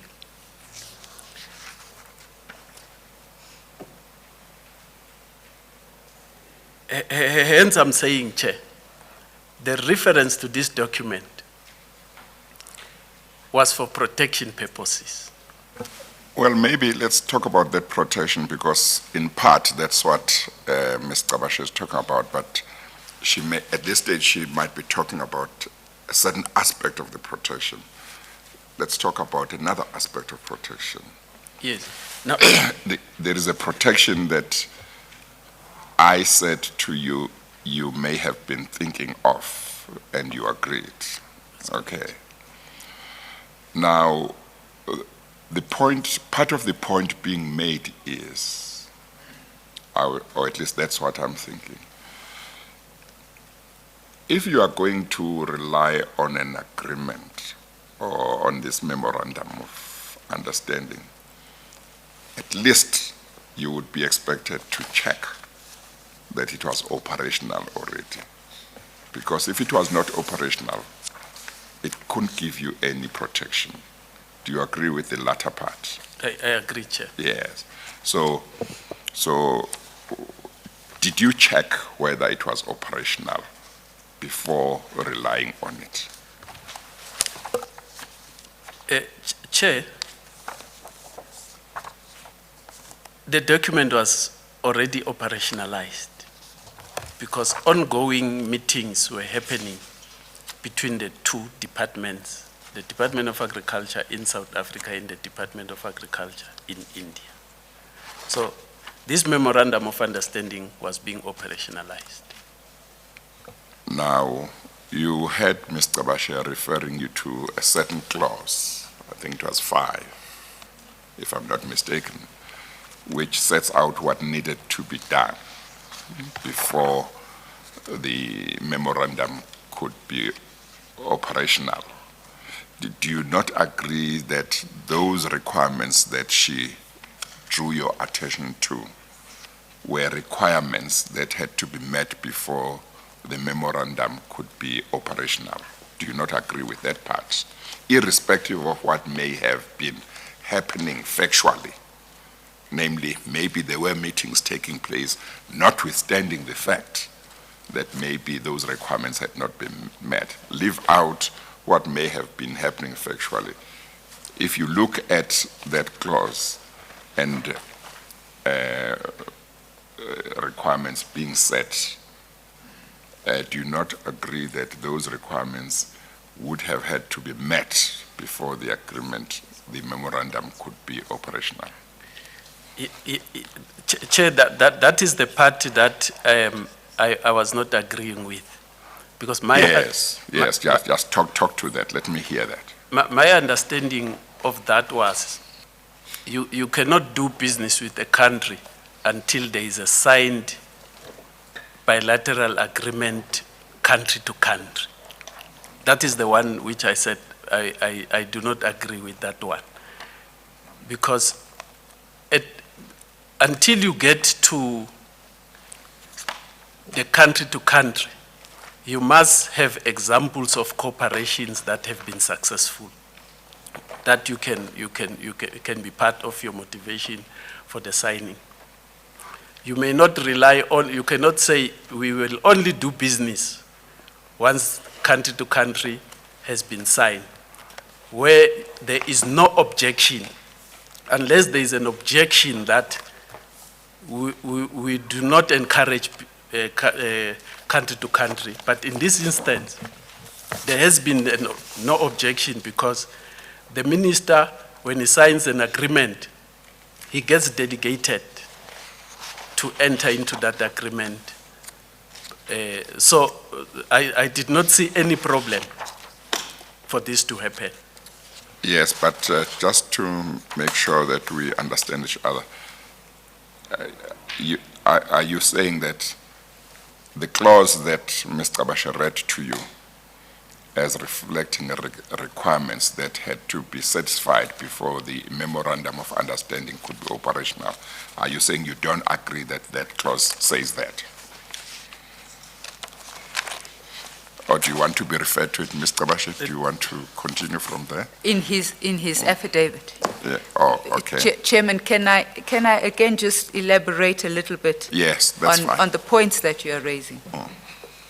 You see, Mr. Tabete, what underscores my concern with the manner in which you have used this document is the fact that in 2010, when this agreement was entered into, you in fact worked at the Department of Agriculture and Fisheries and Forestry, didn't you? That's correct, Chair. So you knew about this document because you worked in that environment. That's correct, Chair. You then moved to the Free State to principals who know that you have come from a particular national environment. They accept you into the Department of Agriculture / the Department of Rural Development on the understanding that when you bring information to them, such as a memorandum of understanding that was signed in relation to agriculture, they can trust the representations that you are making to them. You understand what I'm saying? I understand. This is precisely the point I make. because you knew that a joint working committee first had to work through all the legalities, the constitutional issues, you knew that this document would only come into force at a later stage. Yet you relied on it in 2012 and continue to rely on it now in 2019.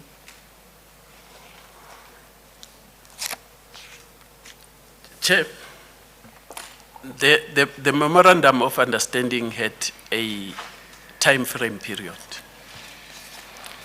And this time frame period was to establish these committees to make sure that becomes operational. Our reference to the document was to say there is already an established relationship. So the two countries are talking to each other. That's what we were saying here. We were not saying the country has get to a stage where we have a relationship that is not bound by time frames. And we have attached the document. Okay, just so that we make progress. From what you say, it seems to me that you accept Council's proposition that the structure contemplated by the memorandum had not been established. Is that correct? You accept that? The structure yeah. had been established, Chair. Had been established? Yes, Chair. And was it in operation? It was in operation. Okay, it's just important that when a question is being put to you, you deal with it first, even if you have some elaboration, so that we know where areas of difference are. So you say the structure to which she referred had been established. That's correct, Chair. So does that mean that your understanding, therefore, is that that memorandum of understanding, let me rephrase that, is your understanding, therefore, that everything, every requirement had been met that needed to be met for the memorandum to be operational? Otherwise, Chair, there wouldn't have been meetings between the two countries. No, let's get it right. Is that a yes? No, I'm saying, I'm confirming, Chair, that it has been met. That they have all been met. Meeting has been ongoing. Okay, all right. Chairman, because it's our job to make inquiries as the Commission, we actually made inquiries in government. And I have an email from the Department of Agriculture, Forestry and Fisheries that reads as follows. The MOU was the RS, Republic of South Africa and India, was signed by the parties on the 4th of June 2010 and never came to force, though the implementation mechanism in the form of the Joint Working Group on Agriculture is ongoing. So, and this is from the director who heads the directorate. My understanding of this, Chairman, is that it never came to force. And if a simple inquiry by the Commission can elicit a response from the directorate responsible for that part of the world, I don't see why a former colleague who worked in that department could not just have made inquiry before relying on a document and allowing his principals to believe that they could rely on a particular document. That's where my difficulty lies, Chairman. Yes. Let me just go back to page 659, Chairman. 659. Yes. I would like to add, Chairman, and to you, Mr. Tabete, that paragraph 8 I referred to in your affidavit of 2017 precedes the visit to India paragraph. So I'm assuming, or it's the only inference one can really draw, that when you went to visit Paras, you gave them the same impression with respect to the relations between India and the Republic of South Africa. And that is of real concern, because they took your word for it, as did our provincial representatives, government representatives, largely because of your history in that national department. Chair, can I Yes, respond yes, to that? Yes. I don't agree, Chair. I thought I was explaining to say, putting it in force would mean eventually that the two countries have got an agreement. And the difference between putting this agreement in force, it means the systems were activated. That is my understanding. The systems were activated. And the response she's reading says so, that the systems have been activated. They are ongoing. Okay, maybe I may have also contributed to some of the confusion. I had understood, no, I think my understanding was correct. 5.1, Article 5.1 says a joint agricultural working group shall be established to implement the provisions of this Memorandum of Understanding. So from that, you can see that what is said is that for the implementation of this memorandum, you need this group. Yes, sir. Yeah. Now, my understanding, which may have been wrong, of Ms. Kabasha's question to you, or one of the questions much earlier, was that she was saying this group had not been established and therefore there could be no, the memorandum could not be operational. Yes. So I may have misunderstood that part, but you did say recently that the group Yes. who had been established. That's correct. And I think the email that Ms. Kabash has read confirms that part. That's correct, That the yeah. group had been established. That's correct. If that is factually correct, it would seem therefore that the group that was supposed to implement the memorandum was there. Whether or not they were implementing the memorandum Yes. might be another issue, but that they had been established seems to be accepted as factually correct. That is my understanding, Chair. Yes. Chairman, I'm happy to just get an affidavit from this particular directorate. Yes. But I can also confirm that when you look at the DIRCO website, my colleague has just shown me, you have agreements that have been signed. There are memorandum of understanding there as well. This particular one is reflected on the site. With the ones that have been brought into force, a note is there against that particular agreement. With this particular agreement, there's no note that says it has come into force. So Well, I really am simply questioning the diligence of this very senior Well, public maybe official. before we look at the diligence, we need to look at what it is that needed to be done in order to put it in force, if the establishment of the group was not enough to put it in force. So let's cover that, because maybe that's where the trick is.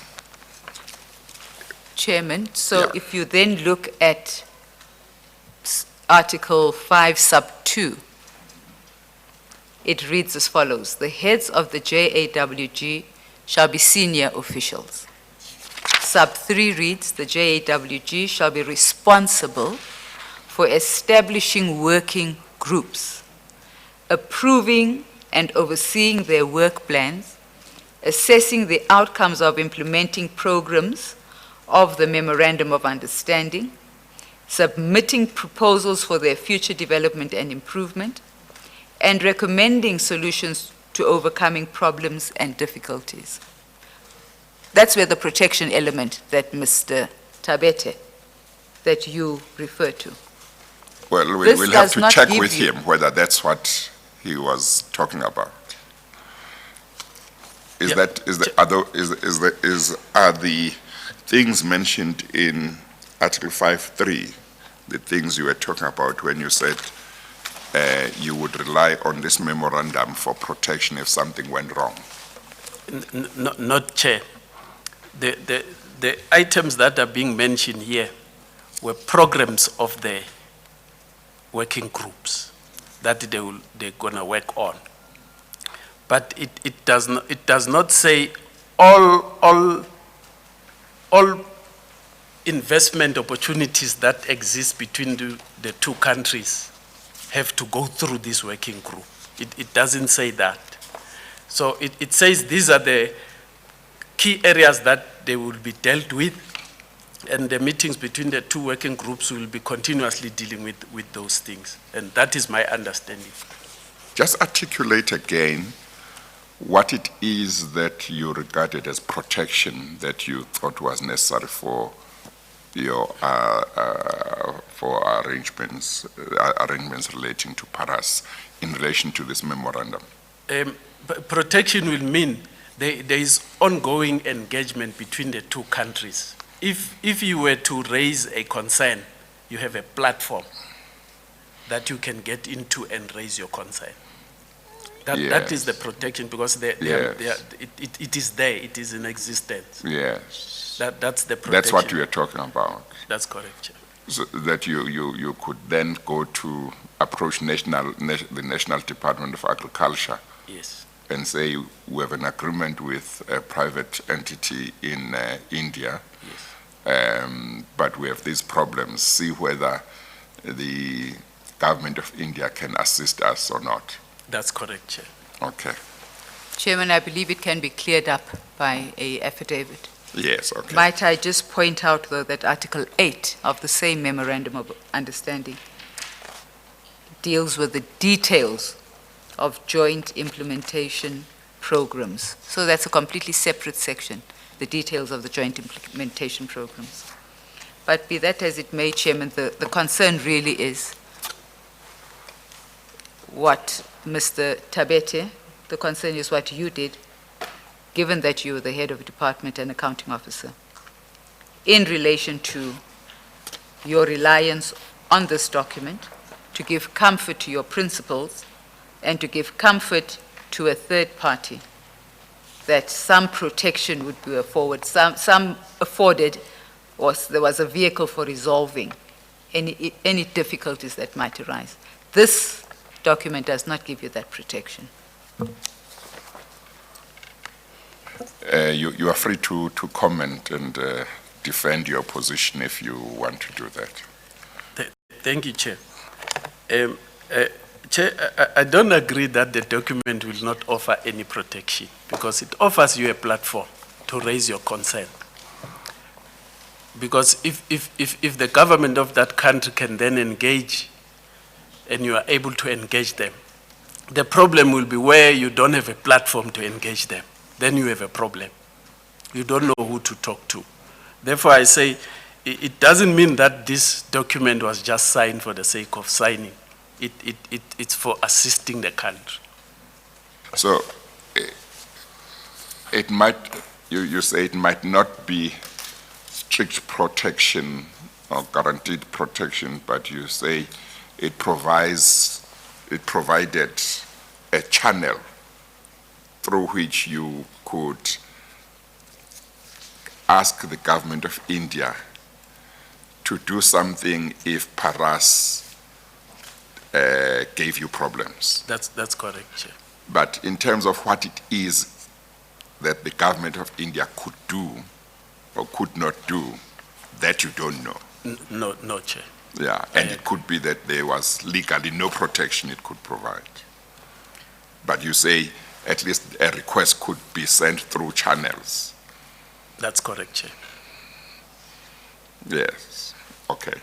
Can I just say, Mr. Tabete, that one of the reasons this agreement, I beg your pardon, this Memorandum of Understanding and its interpretation is important to the matters of the Vrede Dairy project is because there was a debate on whether you had established a private-public partnership in engaging Paras and Estina, or whether some other form of agreement had been entered into. Now, there was that debate. Maybe I should stop there first. There was a debate, wasn't there?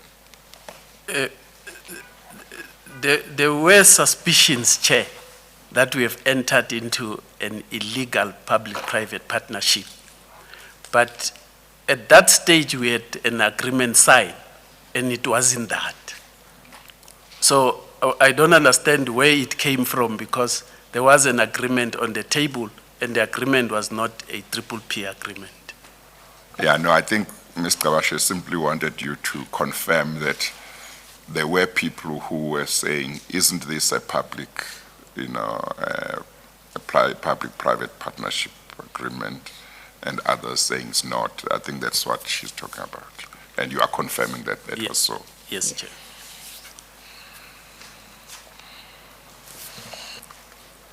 And this particular memorandum of understanding could either have afforded a vehicle or protection, the protection you speak of, had it been in operation, and people should have understood its status, or it would not have. And that's really the bottom line.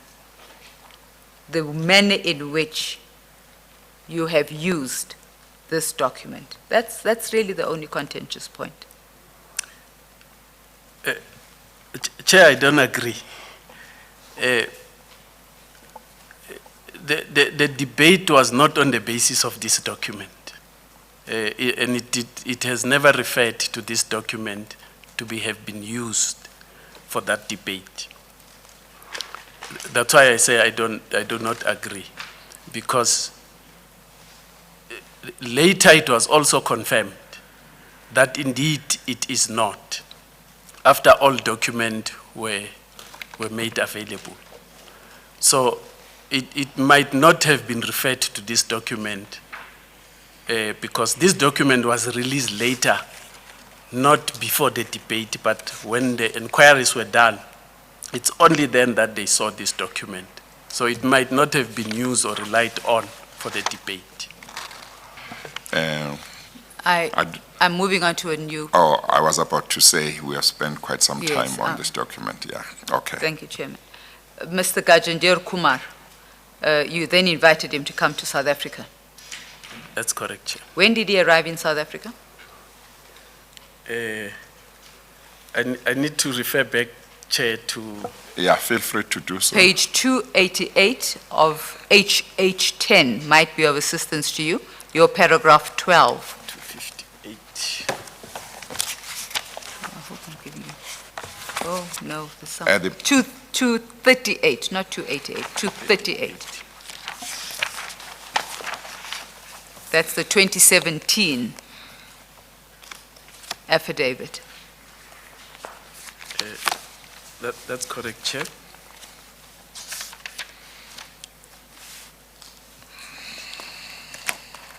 It says paragraph, Chair. 12. You then invited the Chief Executive Officer of Paras. That's correct. I'm sorry, did you say 238? 238, Chairman. And it will just be paragraph 12 of the clean document. I beg your pardon, Chairman. Yeah, okay, It's no, page no, 238, period. no, I think all this discussion about that memorandum has confused me. It's just page 238, Chairman. I was looking at the black numbers instead of the red numbers. Ah. So, yes, I've got it. And then paragraph 12 thereafter. Yeah. You just needed some reminder, Mr. Tabeti. Yes, Chair. Look at I was, it's the referring red numbers, have you got it? The red numbers, page 238. Yes, I've got it, Chair. Oh, okay. I thought it was referring me to the attachment which indicates the dates. Oh.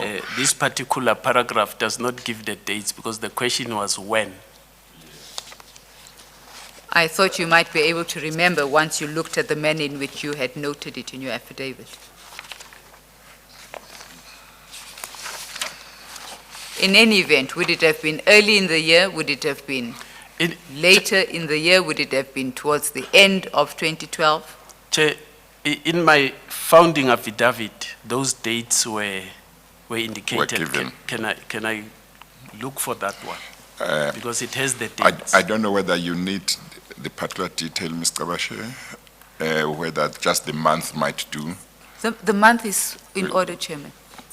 Do you remember, was it early in 2012, February, March? Or was it in the previous year?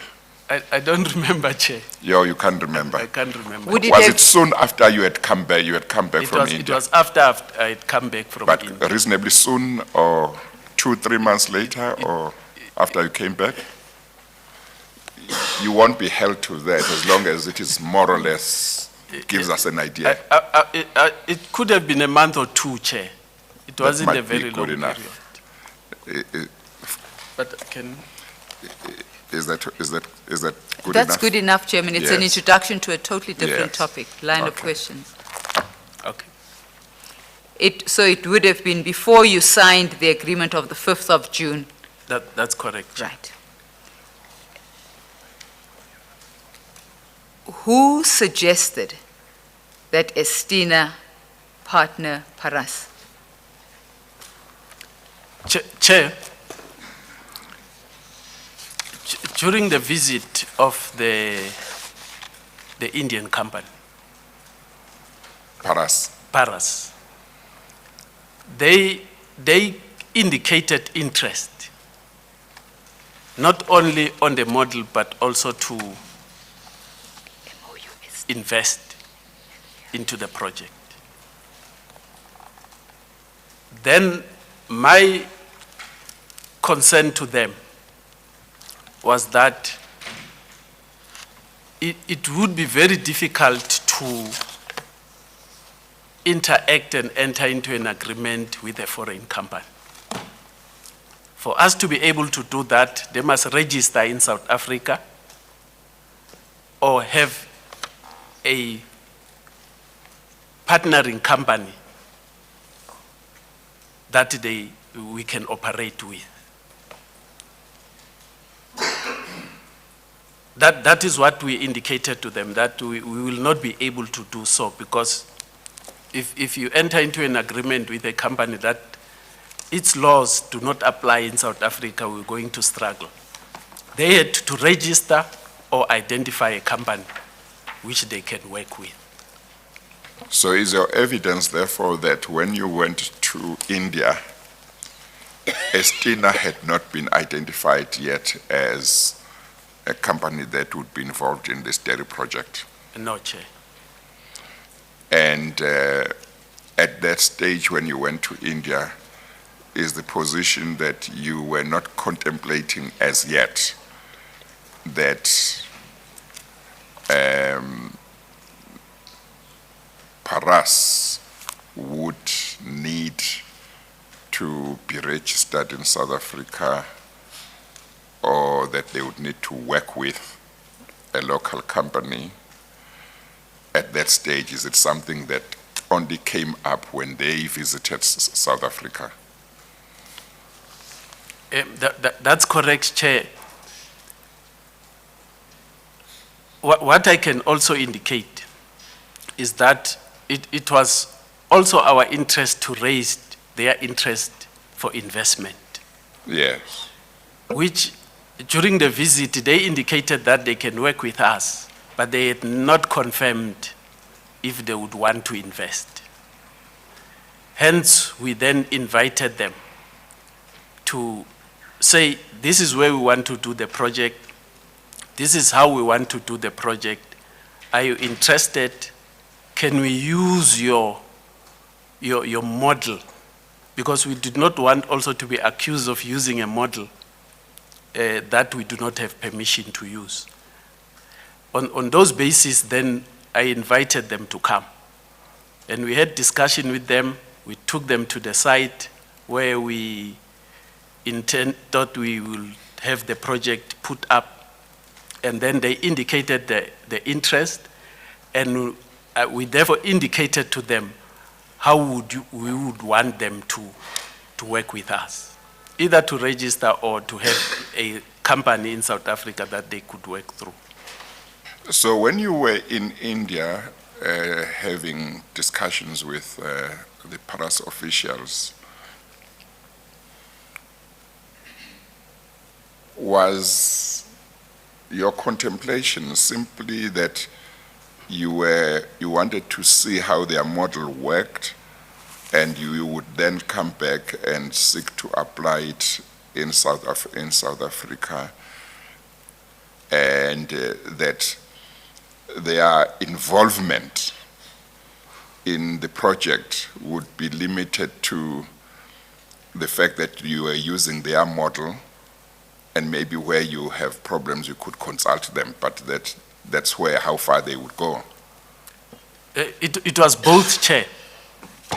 In an event, they would have said, no, we do not want to be an investor in the project. We would then only get permission from them to use the model. But you wanted to use your first prize was permission to use their model, The model, yes. and them being an investor in the program. That's correct, Chair. Yes, and you discussed this while you were in India with them as Ye- a possibility, Yes, correct, Chair. and they indicated some inclination one way or another. Yes, the use of the model, they were actually saying it will open up for them, because in their presentation, they've also indicated to us that they were exporting milk from India to, I'm trying to recollect now whether it was Nigeria but I think it was Nigeria where they've been putting milk there. They would say then, if you have a system similar to us, they believe that this milk could then be taken from South Africa to Nigeria, because they would Yes.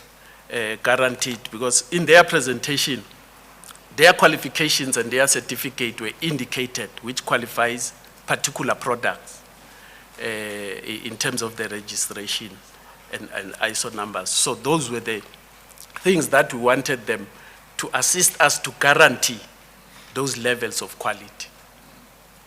I think I may have asked you this question yesterday, but I want to ask it again because I'm trying to look at this issue from different angles, including your angle. Okay. Could you just tell me again, what were the important features of this model of Paras that you wanted to implement in South Africa in terms of this project? What were these special features? Yeah, Chair, when we did our initial research, we realized that in the model, they were collecting milk from the small farmers. And that is what we intended to do, versus the other models that we've been looking at, the system of collecting the milk, plus the additional support that they've been giving. So that was key for us, because we've not seen a model similar to that being implemented somewhere, and that is what we wanted to do. When we went there, we then established other advantages that were not part of our presentation, like the support system that they've been giving to the farmers. They would not only collect the milk, but they had a system of supporting them and making sure that these enterprises were growing. So those were also good enough for us to say, if you were to become investors, would these features also come with you, so that you assist that with the expertise? Some of the issues that were there were the certification, that international certification for their milk, which you could use to export the meat and sell it anywhere, like they were doing. So those were additional features, which if they are not party to you, you would not use them. They can only be used by them. No, I don't understand this thing that you would require permission from them to collect meat from the local farmers. Are you able to Not the collection, Chair. Yeah, what? You remember, when you market milk, it has ISO standards, which is accredited to you, certain levels of hygiene and so on. You need them to assist you to achieve that standard because they've been there, they know how to deal with it. Then they will provide support to your farmers to produce milk of that standard of certification. That's what I'm trying to say, not to collect the milk. You can collect the milk, but it may not reach the standard which they have. But in terms of actual substantive content,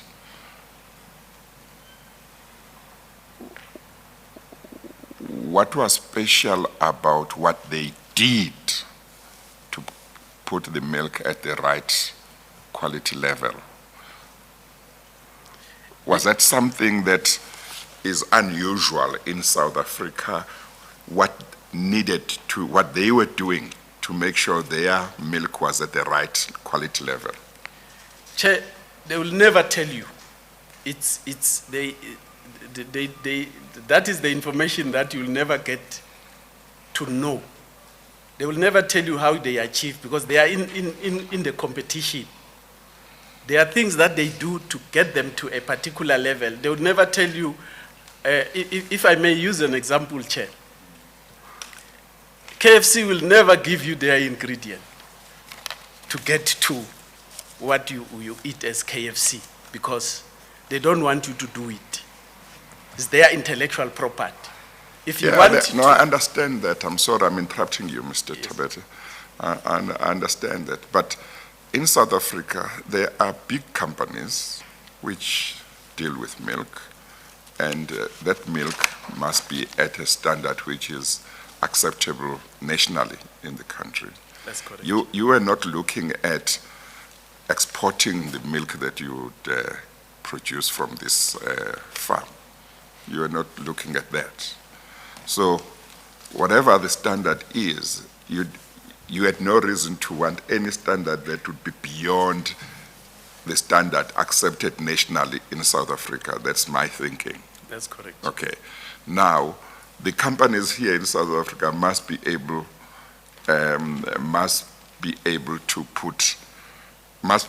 to say this is what you need to do if you want the quality of your milk to reach this level. What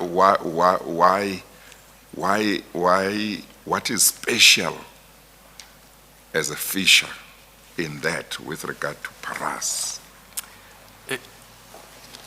Yes, Chair. This is the debate that we have had. We had invited them, but they did not respond to us.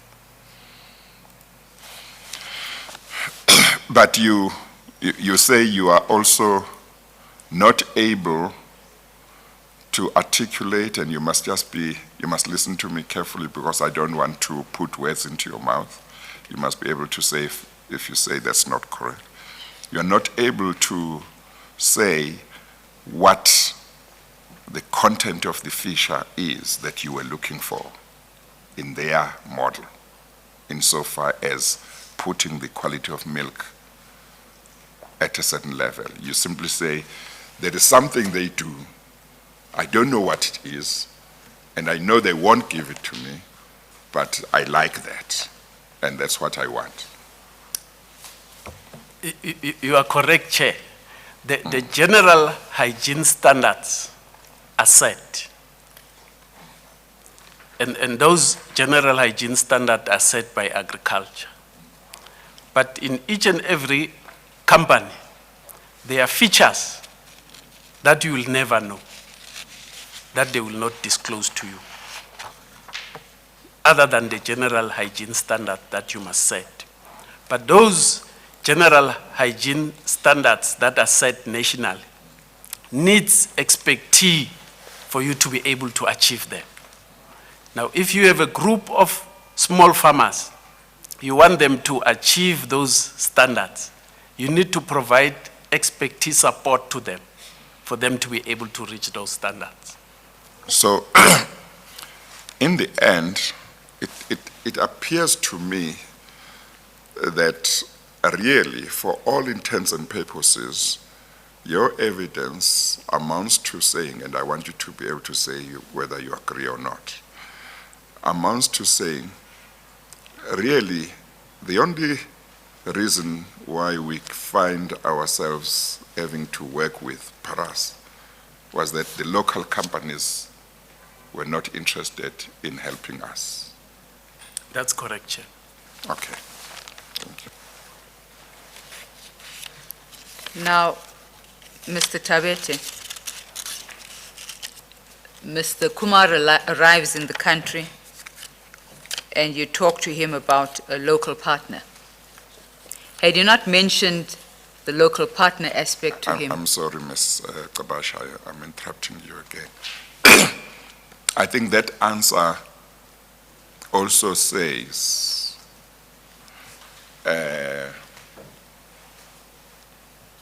in effect that really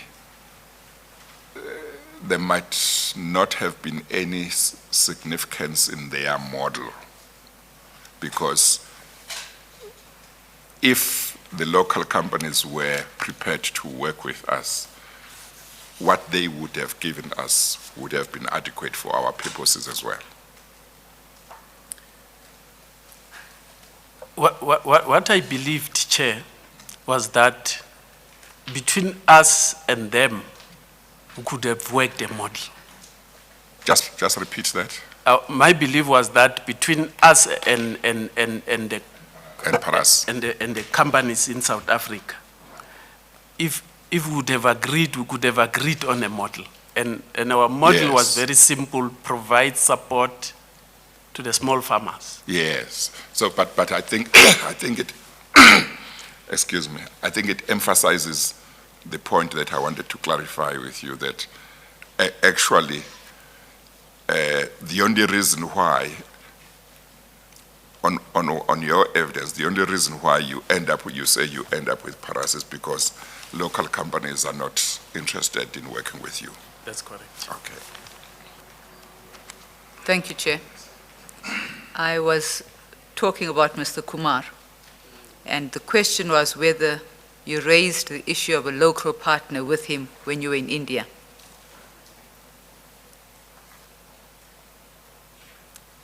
My apology, Chair. Did you raise the matter of a local partner with Mr. Kumar when you were in India? Yes, Chair.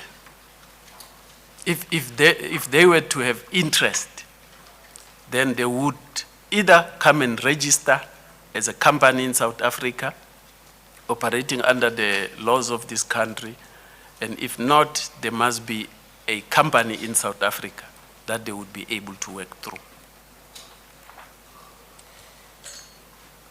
In your paragraph 12, at page 238 to 239, you talk about touring with Mr. Kumar. You call him the CEO here. The next sentence is talking about the interest he had developed.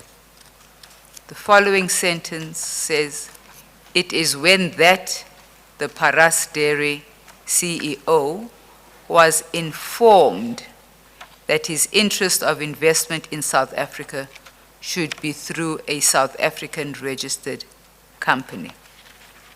So it's either you informed him when you were busy touring the vicinity of Vrede, or you had mentioned this to him when you were in India. Can't be both. Or if it is, maybe just explain it to the chairman. I'm trying to find the document, Chair. Is it on H10? Your affidavit, the one I'm reading from. Page 239, Mr. Rasha. Yes, sir. Yeah, same affidavit that we have been looking at, page 239 of H10, exhibit H10, the one that has got paragraph 12 that we were dealing with a little earlier. Page 239, the red numbers, not the black numbers. I'm struggling, Chair, because Oh, there's been a divider here. It ends in 235. Okay, I think Ms. Mlefe will help you.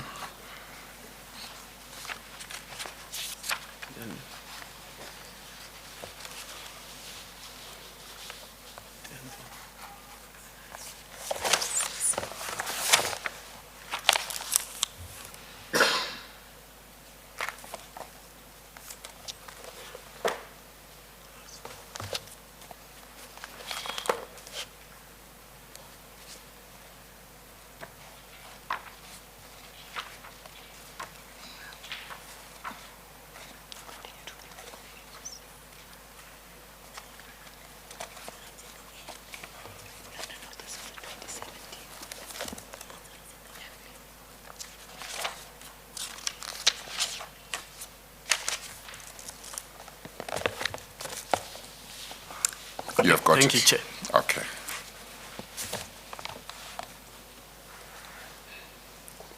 So, Mr. Tabete, if you read the first 3 lines of paragraph 12,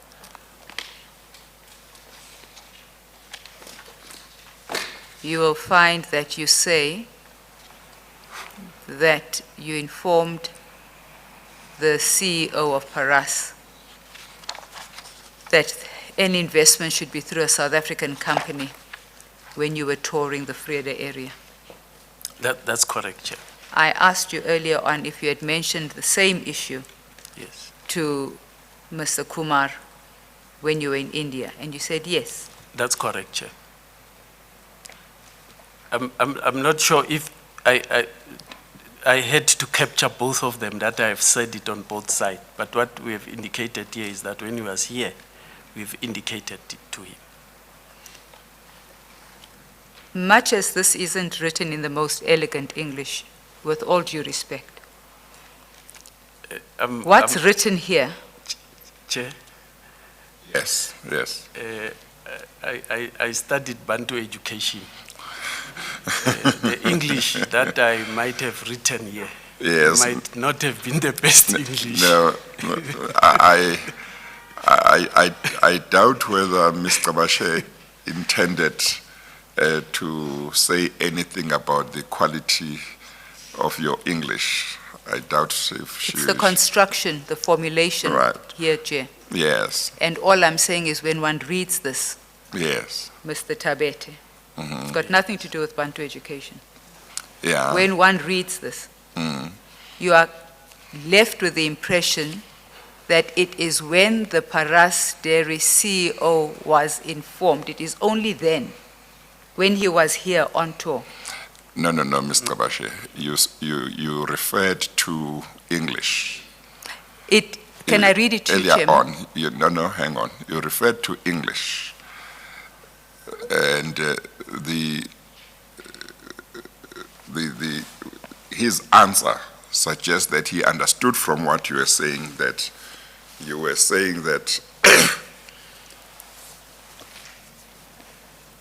the English used was relevant to whether it says what he is saying or not. And he therefore said, look, I studied Bantu education. Chairman, can I read the sentence into the record? Yes. As it is written here. Yes. This is the relevant sentence. It's Yes. preceded by context. Yeah, just read it. Mr. Tabete, this is what's written here. It is when that the Paras Dairy CEO was informed that his interest of investment in South Africa should be through a South African registered company.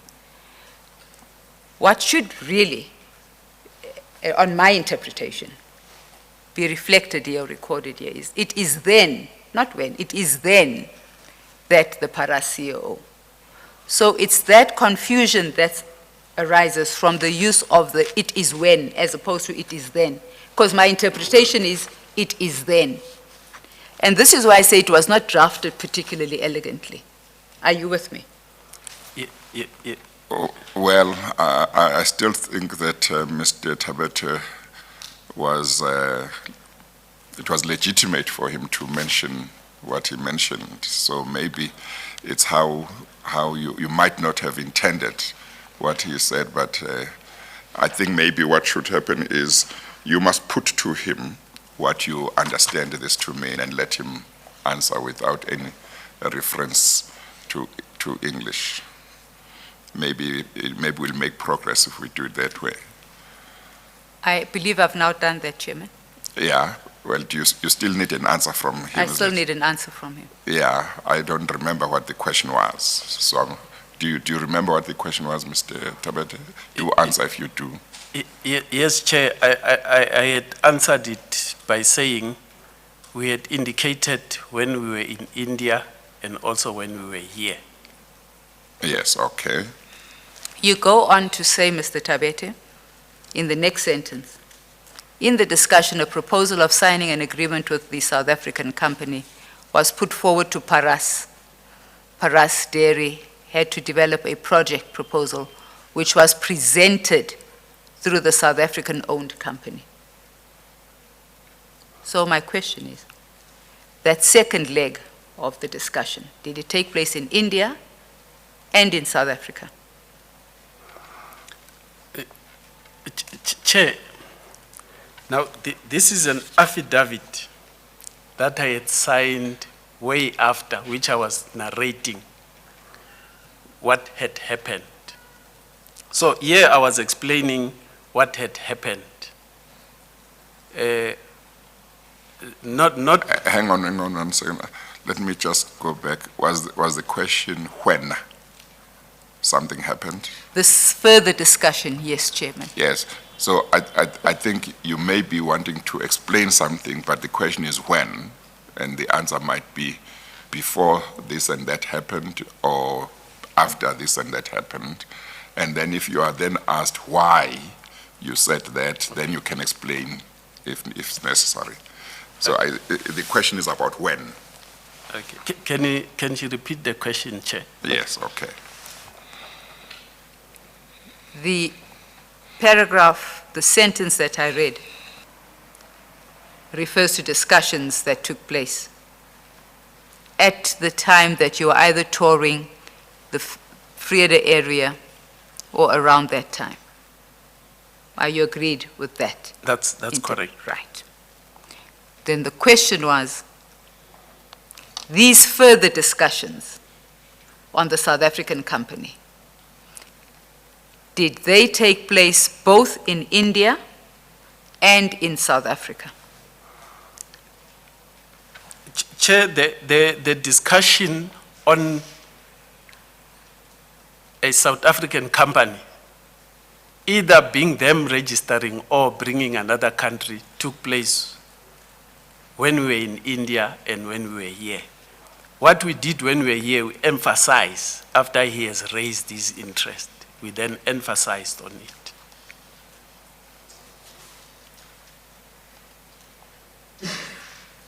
You go on to say, I'm just trying to make progress really, Mr. Tabete. Further down in the same paragraph, that the Para CEO left the country and at some time appeared Estina company. Please tell us about that. Chair, after the CEO of Paras left, a company called Estina came to discuss with us that they've been appointed or they have a relationship with Paras. They would want to take the engagement further. I then said to them, there is no problem, but I need confirmation from them that they are a company that had agreed with Paras that we're going to interact with. That's what I did.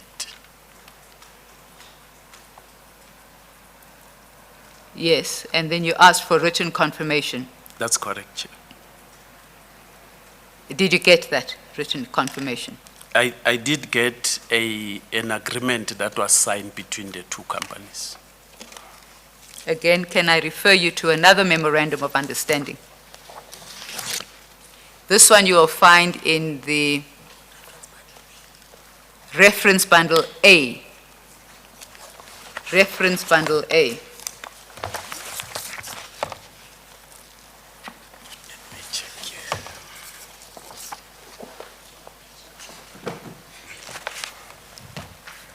I beg your pardon. I'm sorry. 284. I think he was not paying attention when you mentioned the page. It's reference bundle A and Page 284, Chairman. 284.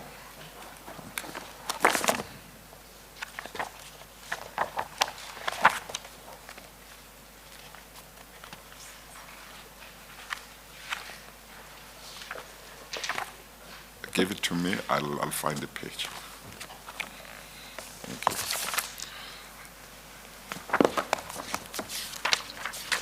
Is this the agreement, what you call an agreement, this memorandum of understanding?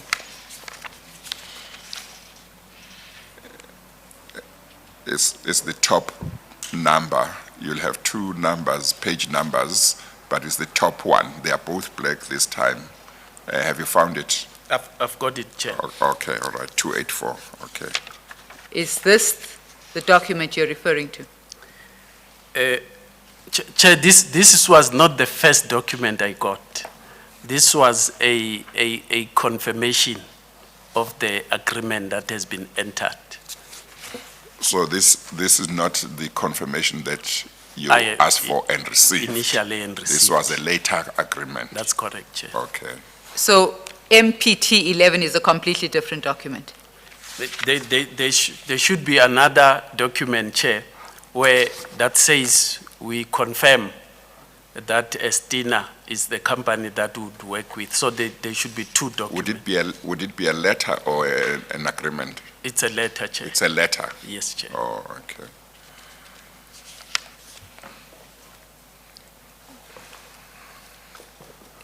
Who gave you that letter, Mr. Tabete? Chair, the letter was given to us by Estina. Did you ask Paras for that confirmation? After I've received the letter, we then checked with Paras.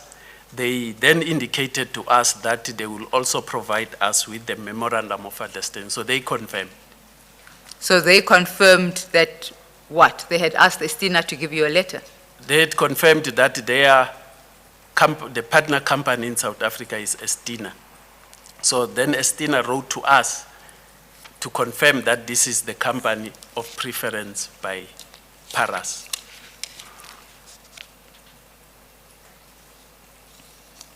So that letter from Estina was emailed to you? I don't remember how it was received, Chair. Yes, Whether yes. it was, I can't recall now, but we did receive a letter. I'm Yeah. trying to get documents from the department because you do not have the access we have.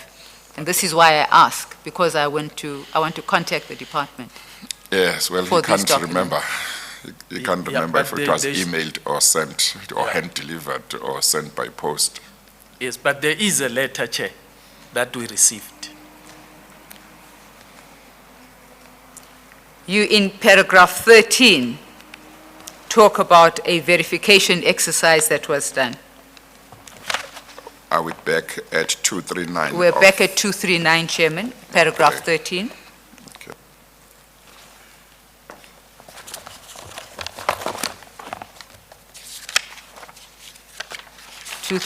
Paragraph 13. That's correct, Chair.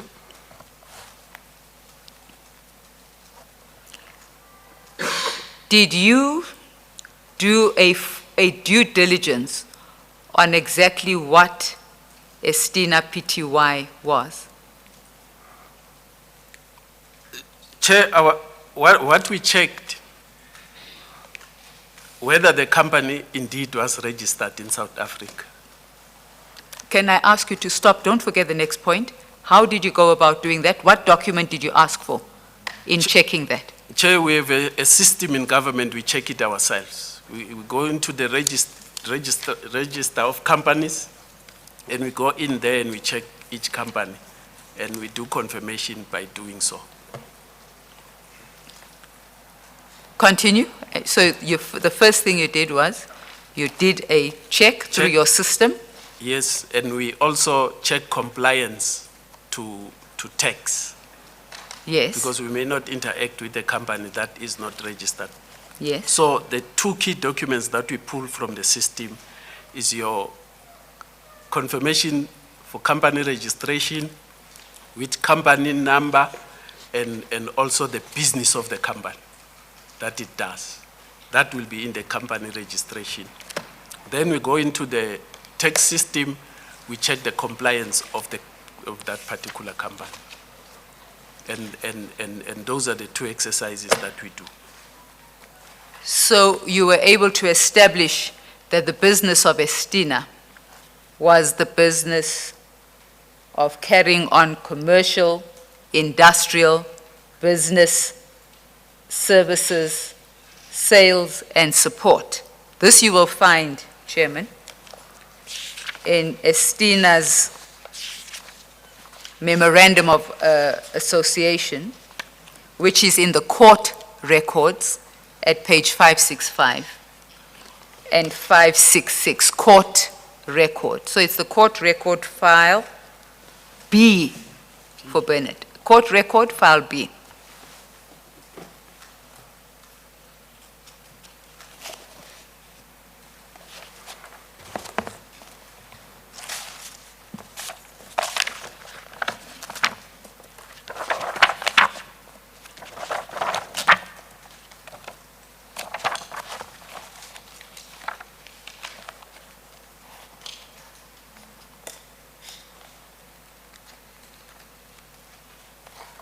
Five, 666 has the main business of the company.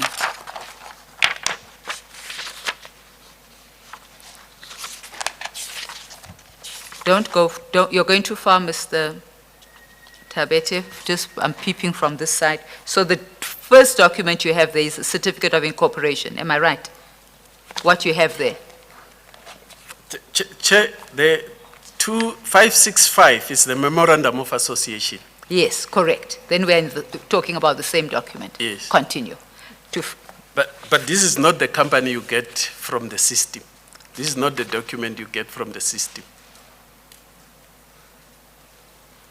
Okay, maybe you should tell me what you got from the system. The company registration document, it tells you the name of the company, the director, what is it registered for. It's the, I'm just trying to get the correct name, is the CIPRO. CIPRO document. Document. CIPRO, yeah. Yes. Yeah, yes. That's the document I'm referring to, Chair. Yes, okay. That document told you what about the business of the company? It indicated that the company was registered for agriculture, farming, and related activities. I think there is a copy, Chair. Yes. On page 586. 586. Yes. Okay.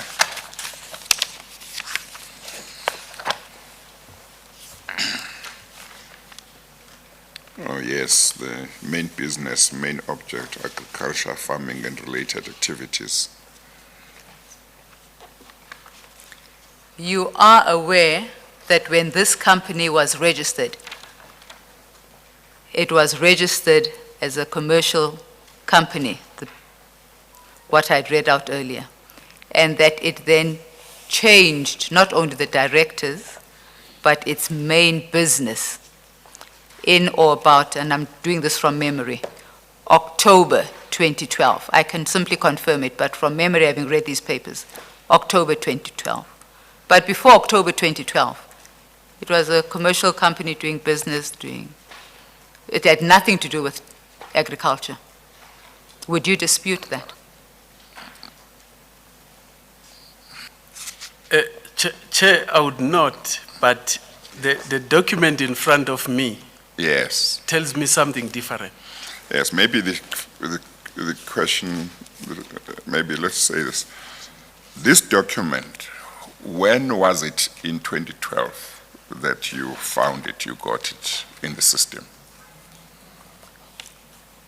Chair, for us to be able to deal with any company in government, we had to deal, because the first thing that you do, you collect documentation because you must register them into the system in terms of treasury. So you collect the documentation to make sure that they enter into the government database.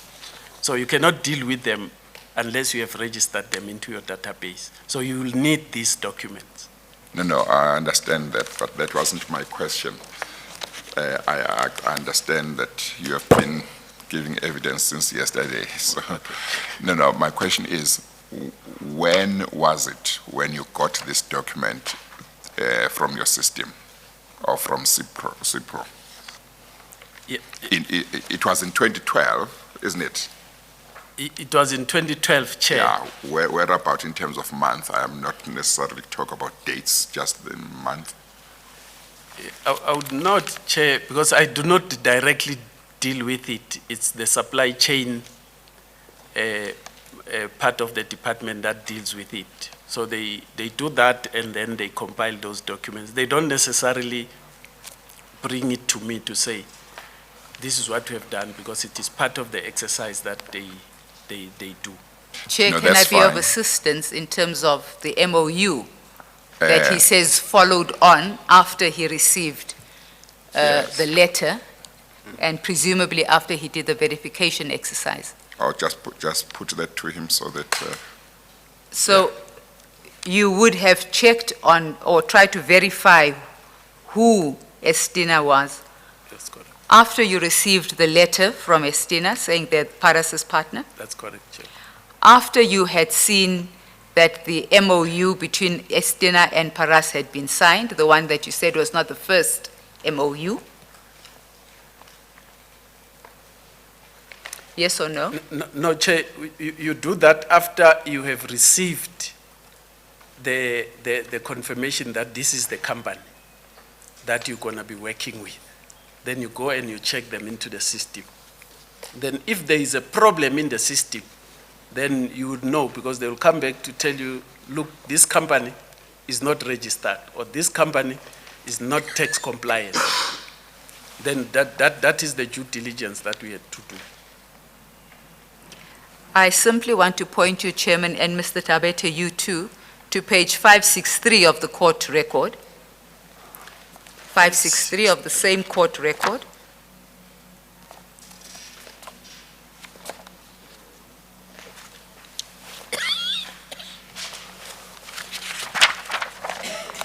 Thank you, Chair. Which is a notice of meeting, and it reads as follows: Estina Proprietary Limited, registration number 2008/015033/07.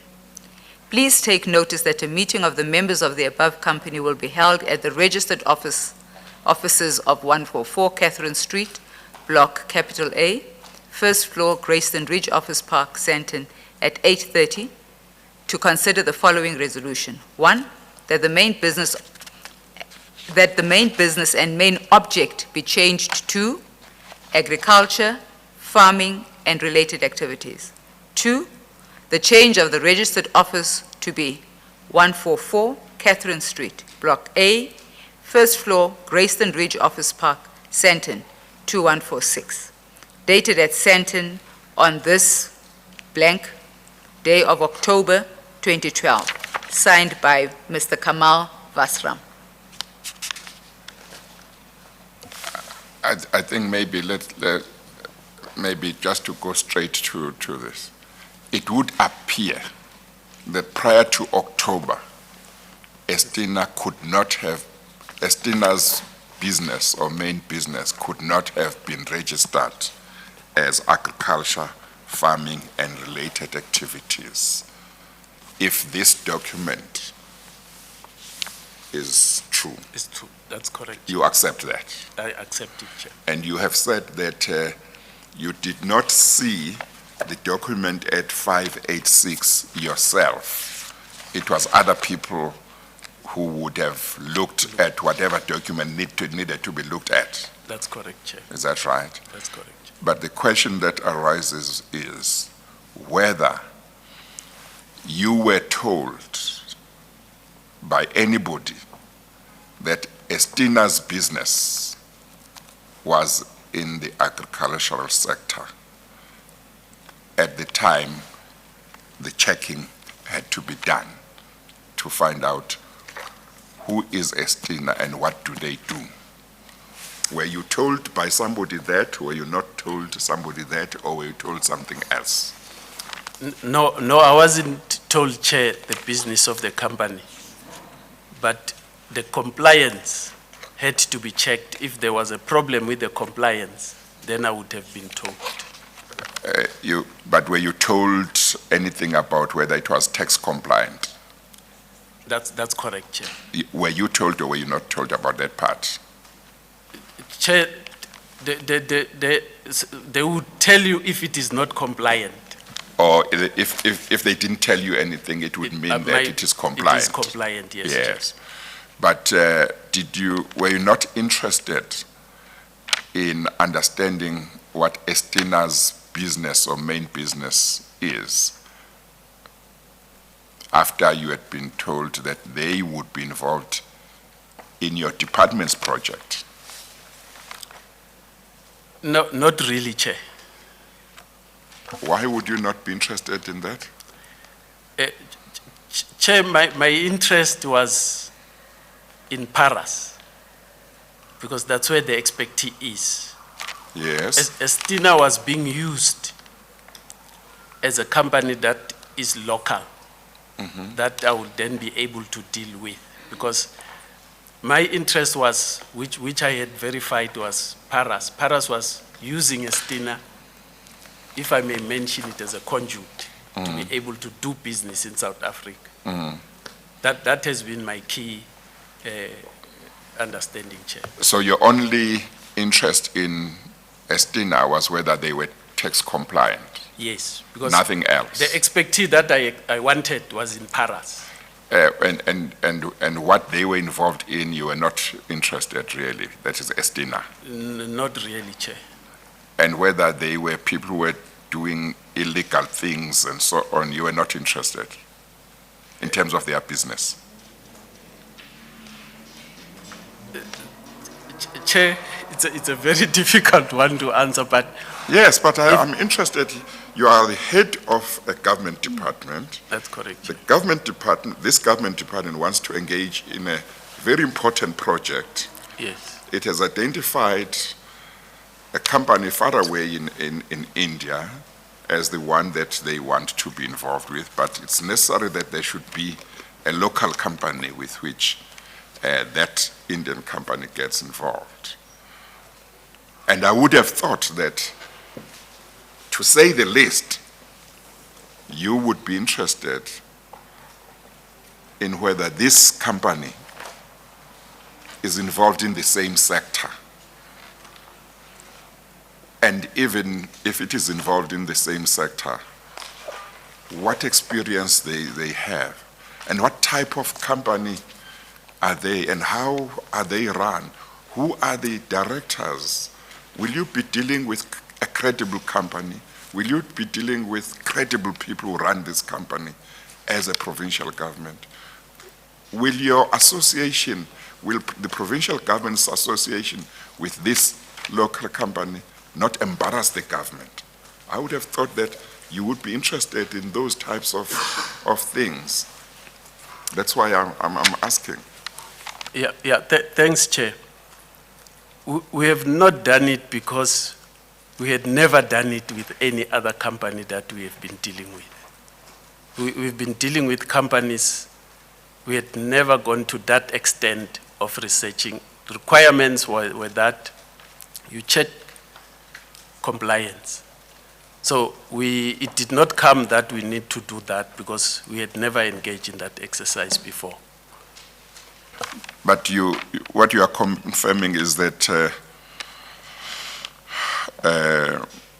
even if they were not, their business was not in the agricultural sector, you didn't mind getting them involved in this agricultural project? Yes, Chair, because they were not my main focus. I just needed them so that when we, if I may use an example, if we litigate a local company, if we have got problems. But if you don't check what they do other than whether they are tax compliant, whether they are a credible company, whether they are run by credible people, you might litigate with an entity that really you shouldn't even be involved with because of the type of business they do or the type of people who run it. And you might litigate and find that they've got nothing. You might have lost a lot of money, and now you litigate against them to recover anything, find that they've got nothing because you didn't do your homework. Chair, we had never gone into that exercise before. That's why it's very difficult for me to respond, because we had not done it before, and it has never been a requirement. Yes, but put aside what a requirement is, does it not make sense that you would need to do that? I mean, if you, as Mr. Tabete, wanted to get into business with somebody, and you were going to put a lot of your own money into a certain project, would you not want to do some homework on a person that was going to be your partner? Would you not want to do that? To say, what type of person is this? Will I be tainted if I'm associated with him or her? Yeah, my response, Chair, would be, we had dealt with companies in South Africa, but we had not done that research. Yes, but you are not answering my question. Would you, as Mr. Tabete, if you were wanting to go on a business project and you were going to put your own money and a lot of your money in it, would you not want to do a proper check on anybody that would be your partner in that project before you sign the deal to have that person into your project? I'm not able to respond to the question, Chair. Why are you not able? Well, either you can tell me that, no, as Mr. Tabete, if I want to go into business and I would just go into business with anybody, I wouldn't do any check. I wouldn't check whether this person is credible. I wouldn't check if this person has spent 10 years in prison for fraud and so on. I would just go into business. If that's what you do, you must tell me that's what you do. Chair, I wouldn't check if this person owns any property. I wouldn't check anything if we lose money because of decisions that he makes or things that he does in the project and I need to recover money from him. He would have nothing. He doesn't own anything. You must tell me that's how you would do it, if that's how you would do it. Chair, personally, in my business, which I might have done it, I've never done it. Yes, but what I want here, Mr. Tabete, is your assessment of what needs to be done before certain decisions are taken. Because remember, in the example that I'm talking about, if you were going to go into business as Mr. Tabete, you would be needing to protect yourself, you would be needing to protect your money, you'd be needing to protect maybe even your family in terms of financial security. Here you are using taxpayers' money. You are the head of a department. You have power to use millions of taxpayers' money. You are put in that position as head of department because you must be somebody who has a certain level of understanding of things, a certain level of experience, maybe just in life, but also about what the department is about, agriculture, and you've got, degrees in agriculture. Can you be trusted to make the right decisions and to do the right things before decisions are made in order to protect taxpayers' money? That's what it's about. Yeah, thank you, Chair. In government, there are regulations on how do you go about doing that. And we limit ourselves to that. And that is what we did. So you didn't do any such check, and because you believe that it was not necessary to do that kind of check. Is that right? No, Chair. Yeah, it's important that you must say if what I'm saying, I understand your evidence to be that you should say, no, that's not what I'm saying. Yes. Yes, I'm not saying it was not necessary, Chair. I'm saying it was not a requirement.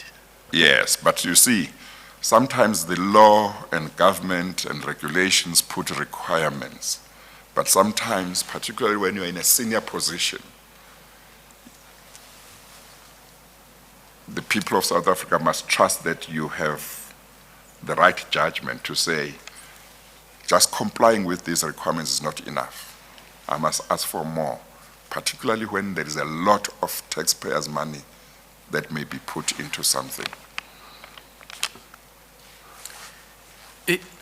I hear you, Chair. My difficulty is that I could not set my own requirements. I had to live within what has been given. Hence, we could not go beyond that because the difficulty in government, you do less, you have a problem. You do more, you have a problem. You have to stay within the line, do what is expected of you.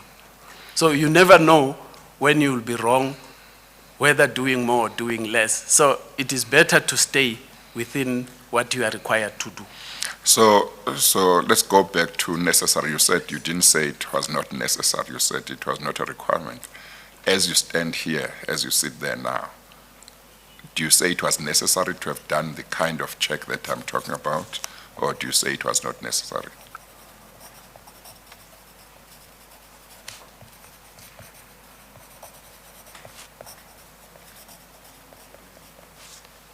I'm trying to think, Chair.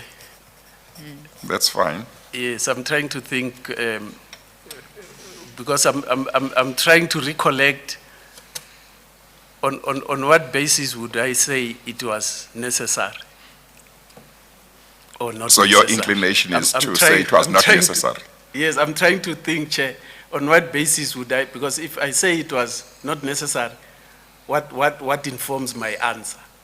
That's why I say I would need to recollect properly and check whether the answer will be yes or no. But your inclination is to think it was not necessary, but that's not your final answer. No, let me not respond to Oh, that, Chair. you'd like time to think about it? That's correct, Chair. Okay. I see we've gone beyond Mr. Bashe. Yes, Chairman. I think let's take the lunch adjournment. We are at 1:20. We will resume at 2:20. We adjourn. All rise.